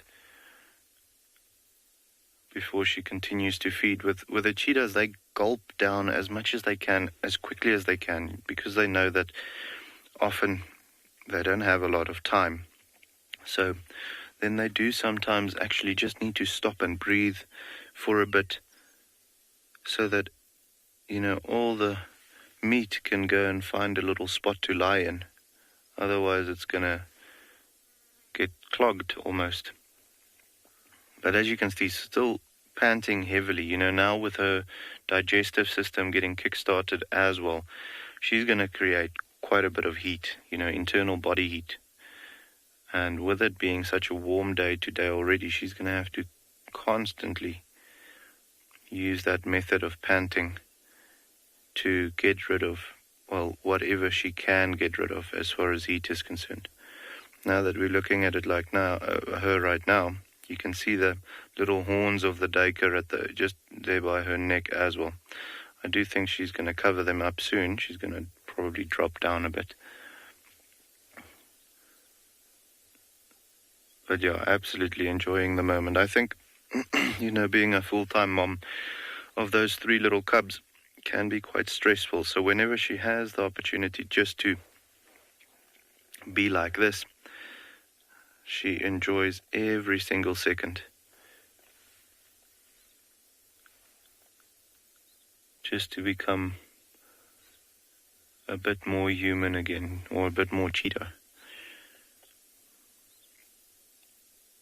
And you can see how she's now properly covered in that, almost like a blush around the mouth and the cheeks from her feeding activity. And those teeth still in very good condition. She's a relatively young cheetah, like we've mentioned in previous sightings that we've had with her. We believe that this is only her first litter of cubs, either first or second. So still lots of years ahead of her. Getting lazy now. And we were wondering whether she would go and, get the cubs before she starts feeding, but it's, with the jackal being already here, I don't think she's going to get back to the cubs before she's finished feeding over here. She'll finish this kill, or as far as she wants to, and then go over back to the cubs again. So yeah, luckily the shadows are drawing longer and longer at the moment, so the temperature is dropping. It would be ideal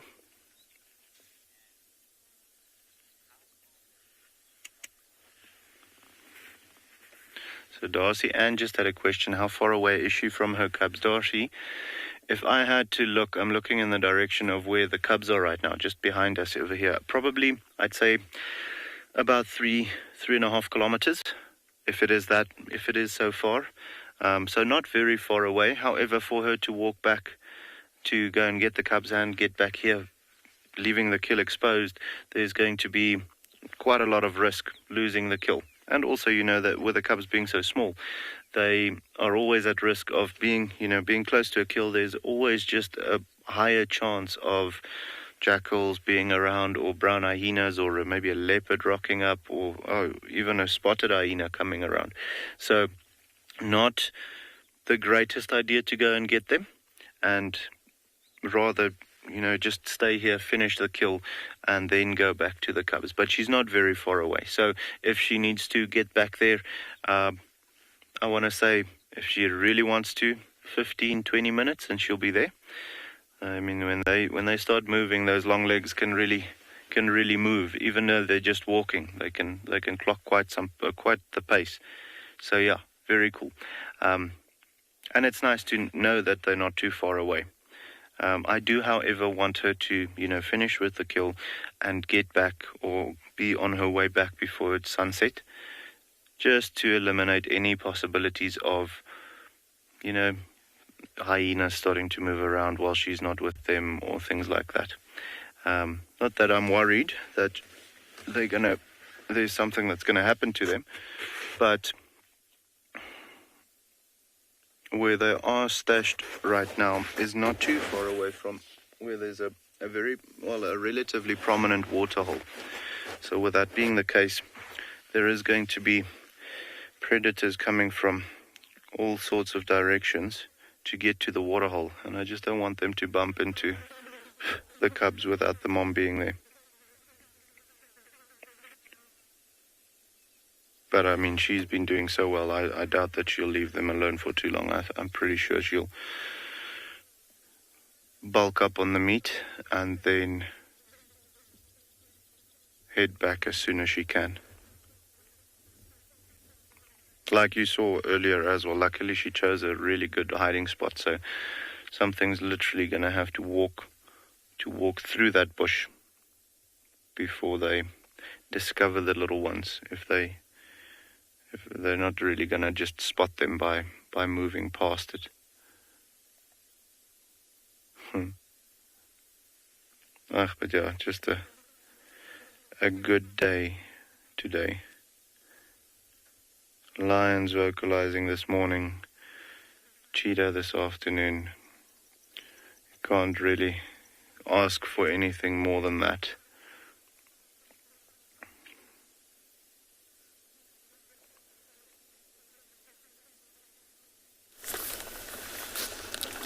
From the cheetahs, who seems very happy because they have a meal, back to our lions, who seems a little bit active because it's beginning to rain. can see one of the lioness grooming herself, actually licking, cleaning herself.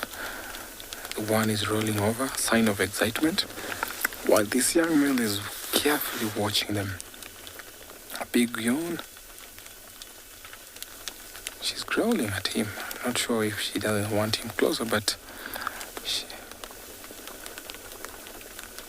it's a sign lions do always when they're mating.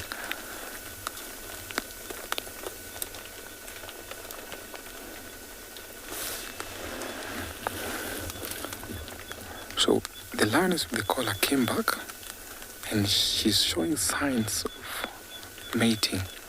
She might be in estrus, and she's trying to court this young male here.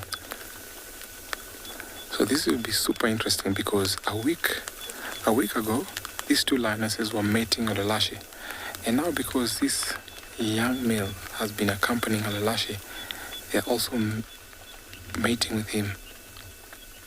Like I told you before, it's a lion trick that they play because they're assured of security when they give birth to their young ones.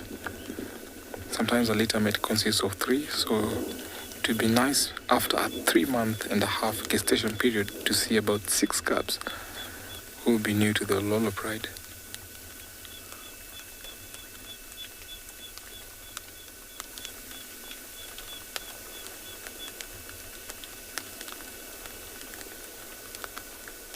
So they have to pick a spot where it's warm enough because it's getting cold because of the rain. Can feel some few drops. So by gathering or crouching together, there's warmth there. And actually behind the termite mound.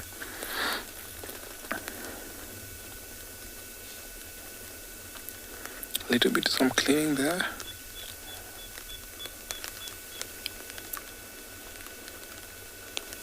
The lion's tongue play an important role when it comes to cleaning. This is always evident after they've made a kill, after a meal, whereas their faces sometimes are covered with blood, so their tongues come in handy when it comes to cleaning. You also see this kind of behavior, especially in the evening when they wake up to carry on with their night activity. You see them licking their toes and then cleaning their faces. Very nice to see.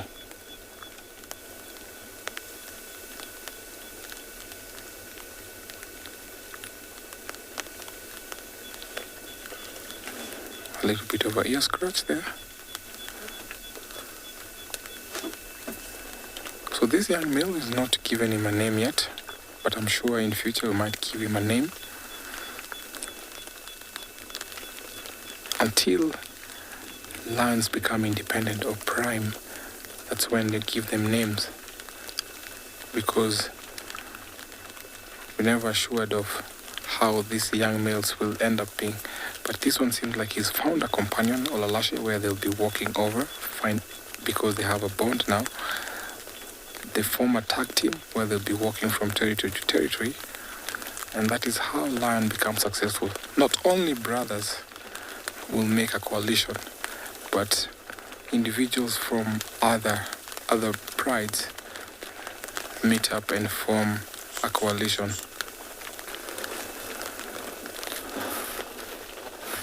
So I'm going to sit here and watch these lions. A little bit of a facial groom there.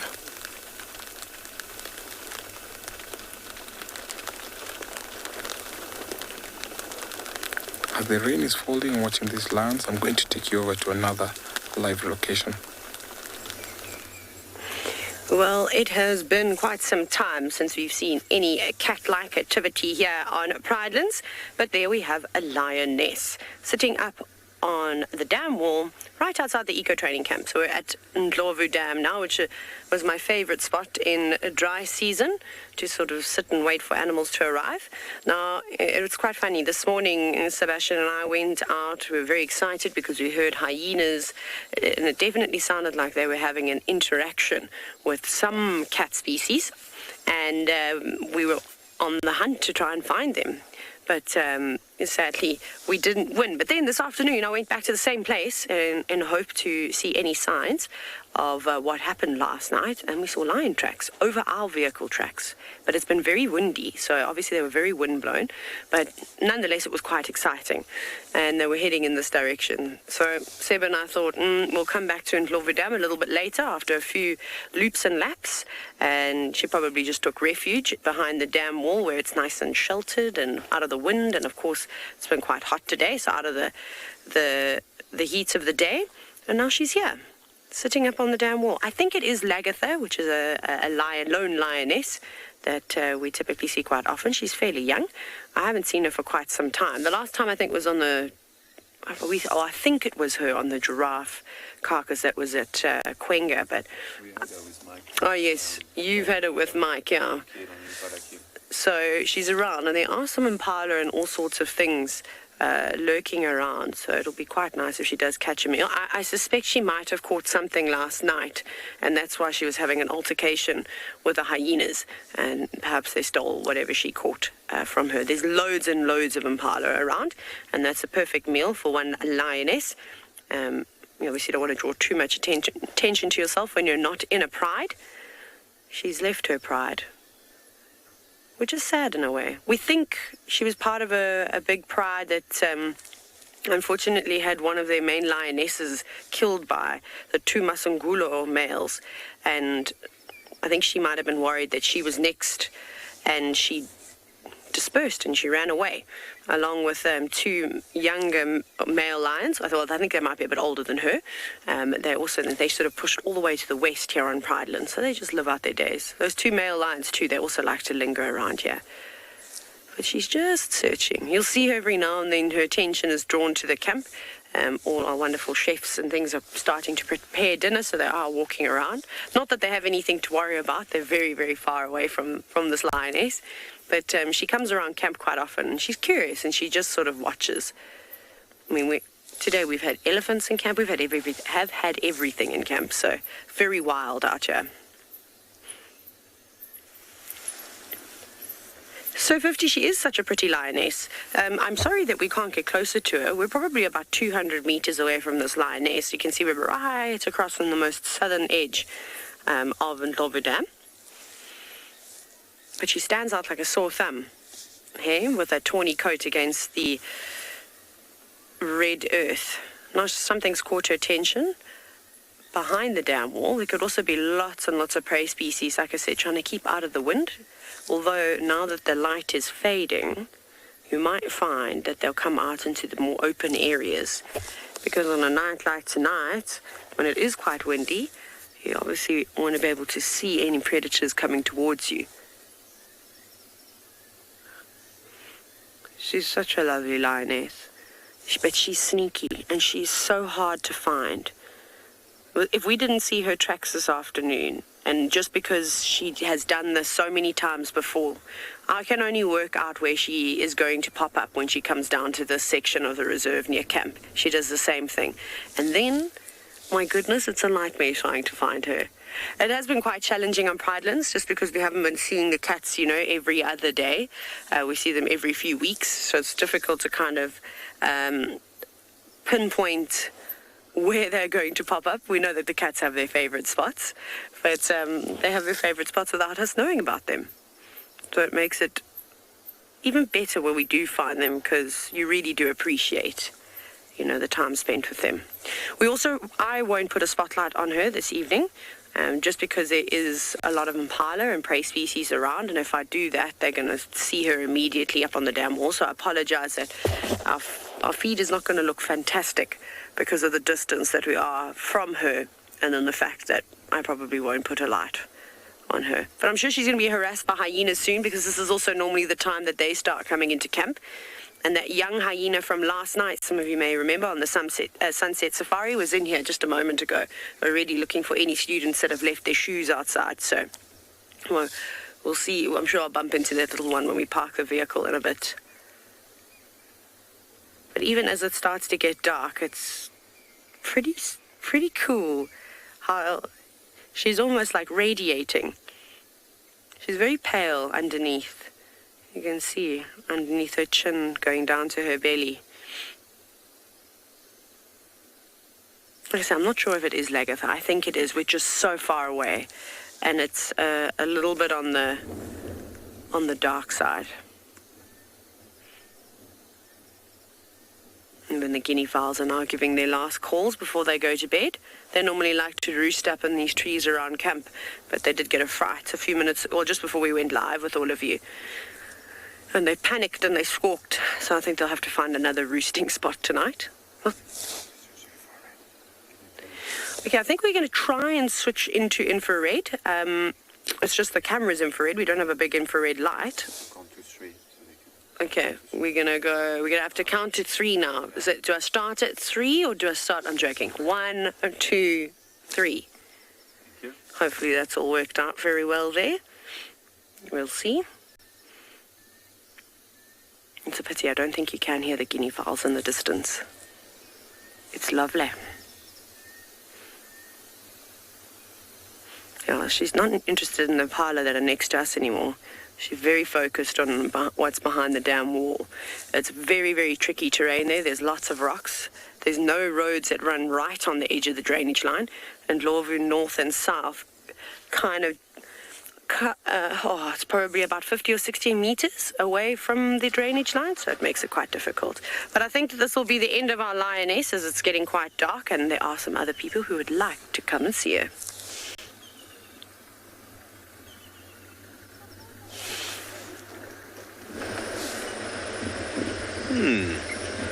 With the lioness. Hello everybody, you're back with us here in Djuma. Spotlight out. Searching in the darkness. We eventually left our Korhan to his meanderings. He wasn't doing much, just basically shouting to the darkness. And we didn't get him displaying, so you didn't miss much. A lovely evening. Just cooled down just a little bit, but is that time for our nocturnals to come out? Who knows what we might find?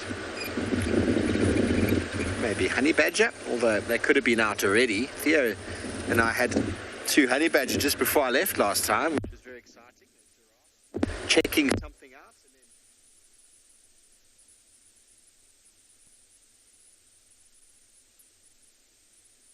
Question this morning. Some more honey badgers. There's definitely a little hanging around that has been seen regularly.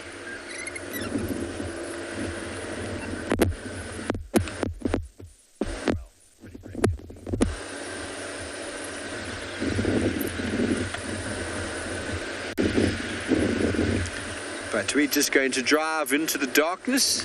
Who knows what we might find.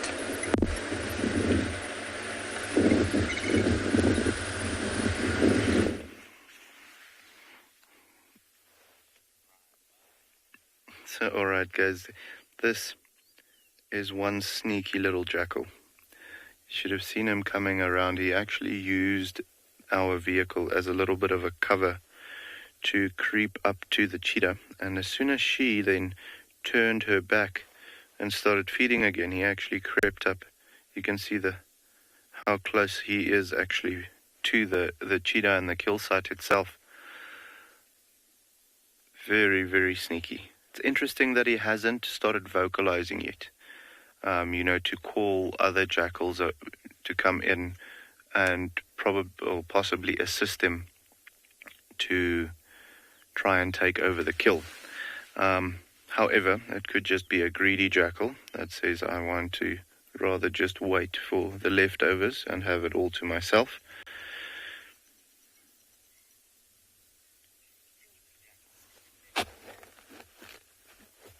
So Corey just had a question, will she kill the jackal, the cheetah now, to protect her kill?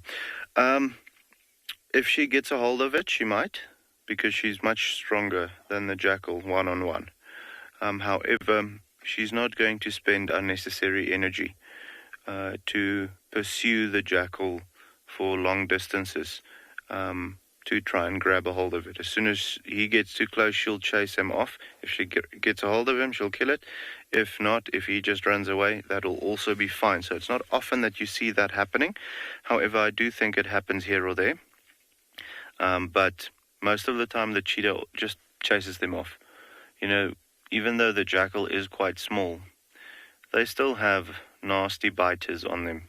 So with that being the case, the cheetah also doesn't really want to risk a confrontation. If she can just chase it off and not have to come or get into a scuffle, and the jackal maybe gets a hold of her foot with his jaws and injures it badly or something like that, if she can avoid that, she will. You know, she's got 3 little ones to think about at the moment as well. So not often that you see them, you know, actively pursuing the animal to try and kill it. They just want to chase it away.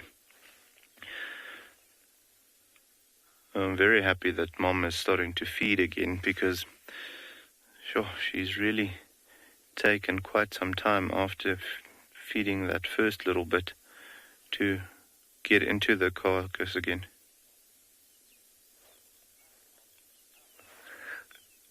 Bobby, you're absolutely right. We just had a comment from Bobby. Eat up, Mom, eat up. Absolutely, I agree with you. I also want her to fill that stomach and try and get back to the little ones as soon as possible. However, you know, I'm pretty sure she's not going to listen to me. She's going to take her time, or as much time as she needs, to feed and feed properly as well. Always just amazes me how quickly these jackals become aware of the kill site. Glenn and I was talking about it earlier, and we don't know whether this jackal was just very lucky and the kill was made close to the bush where he was lying for the day, and if he really was moving and looking or heard the scuffle and came to investigate, as hot as it was earlier when the kill was made.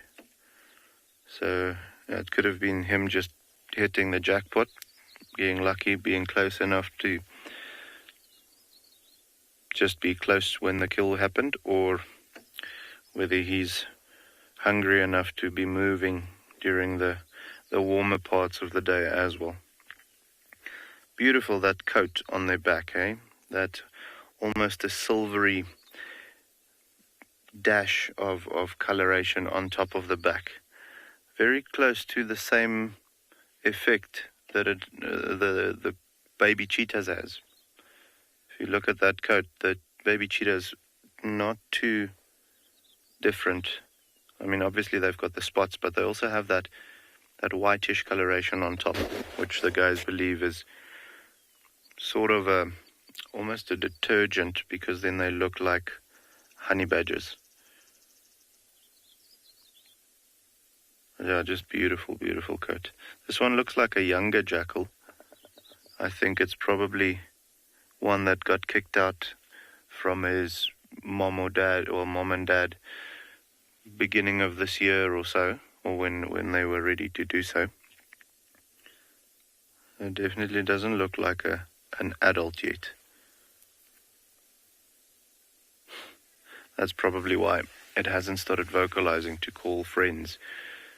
It doesn't have friends of its own yet. He still needs to make some. But yeah, guys, even though we're saying, well, you know, it doesn't look like she's doing much, have a look at how that hindquarters is almost, the bum is already completely finished. So she's, without us noticing it, she's packing away the meat.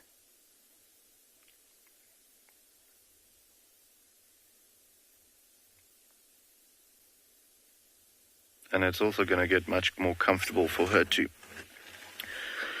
feed at this time of the day when it's nice and cool. Everything is just more comfortable when it's like this. So yeah. Beautiful, beautiful way to have the sunset and have a cheetah eating with a jackal lying next to the car. That's just how you want to end your day. And yeah, guys, on that note, it has become time for us to say goodnight or goodbye for now. It has been wonderful having all of you join us on the safari over Southern Africa and East Africa. And we hope to see you all again tomorrow morning. Remember, we are on channel 183 on DSTV. But you can also follow us on Twitter and YouTube. So it would be great to see you guys tomorrow. It's been lovely having you with us. And yeah, we're just going to enjoy the sunset now. And we'll all see you tomorrow morning at 5:30 to come and see what the bush has to offer then. Don't know what the plans are yet. Maybe meerkats, maybe lions again. We'll see. We'll see what the bush tells us. Okay? So we'll be with you, and we're looking forward to that. My favorite bird has to be the social weaver. The enormous nest that they create, their survival tactics to inhabit these harsh and unforgiving environments, and as well as their complex social arrangements, is truly remarkable. And the interconnectedness with the ecosystem shows us that we are too. Join me on my next adventure with Wild Earth in the African wild on channel 183 DSTV.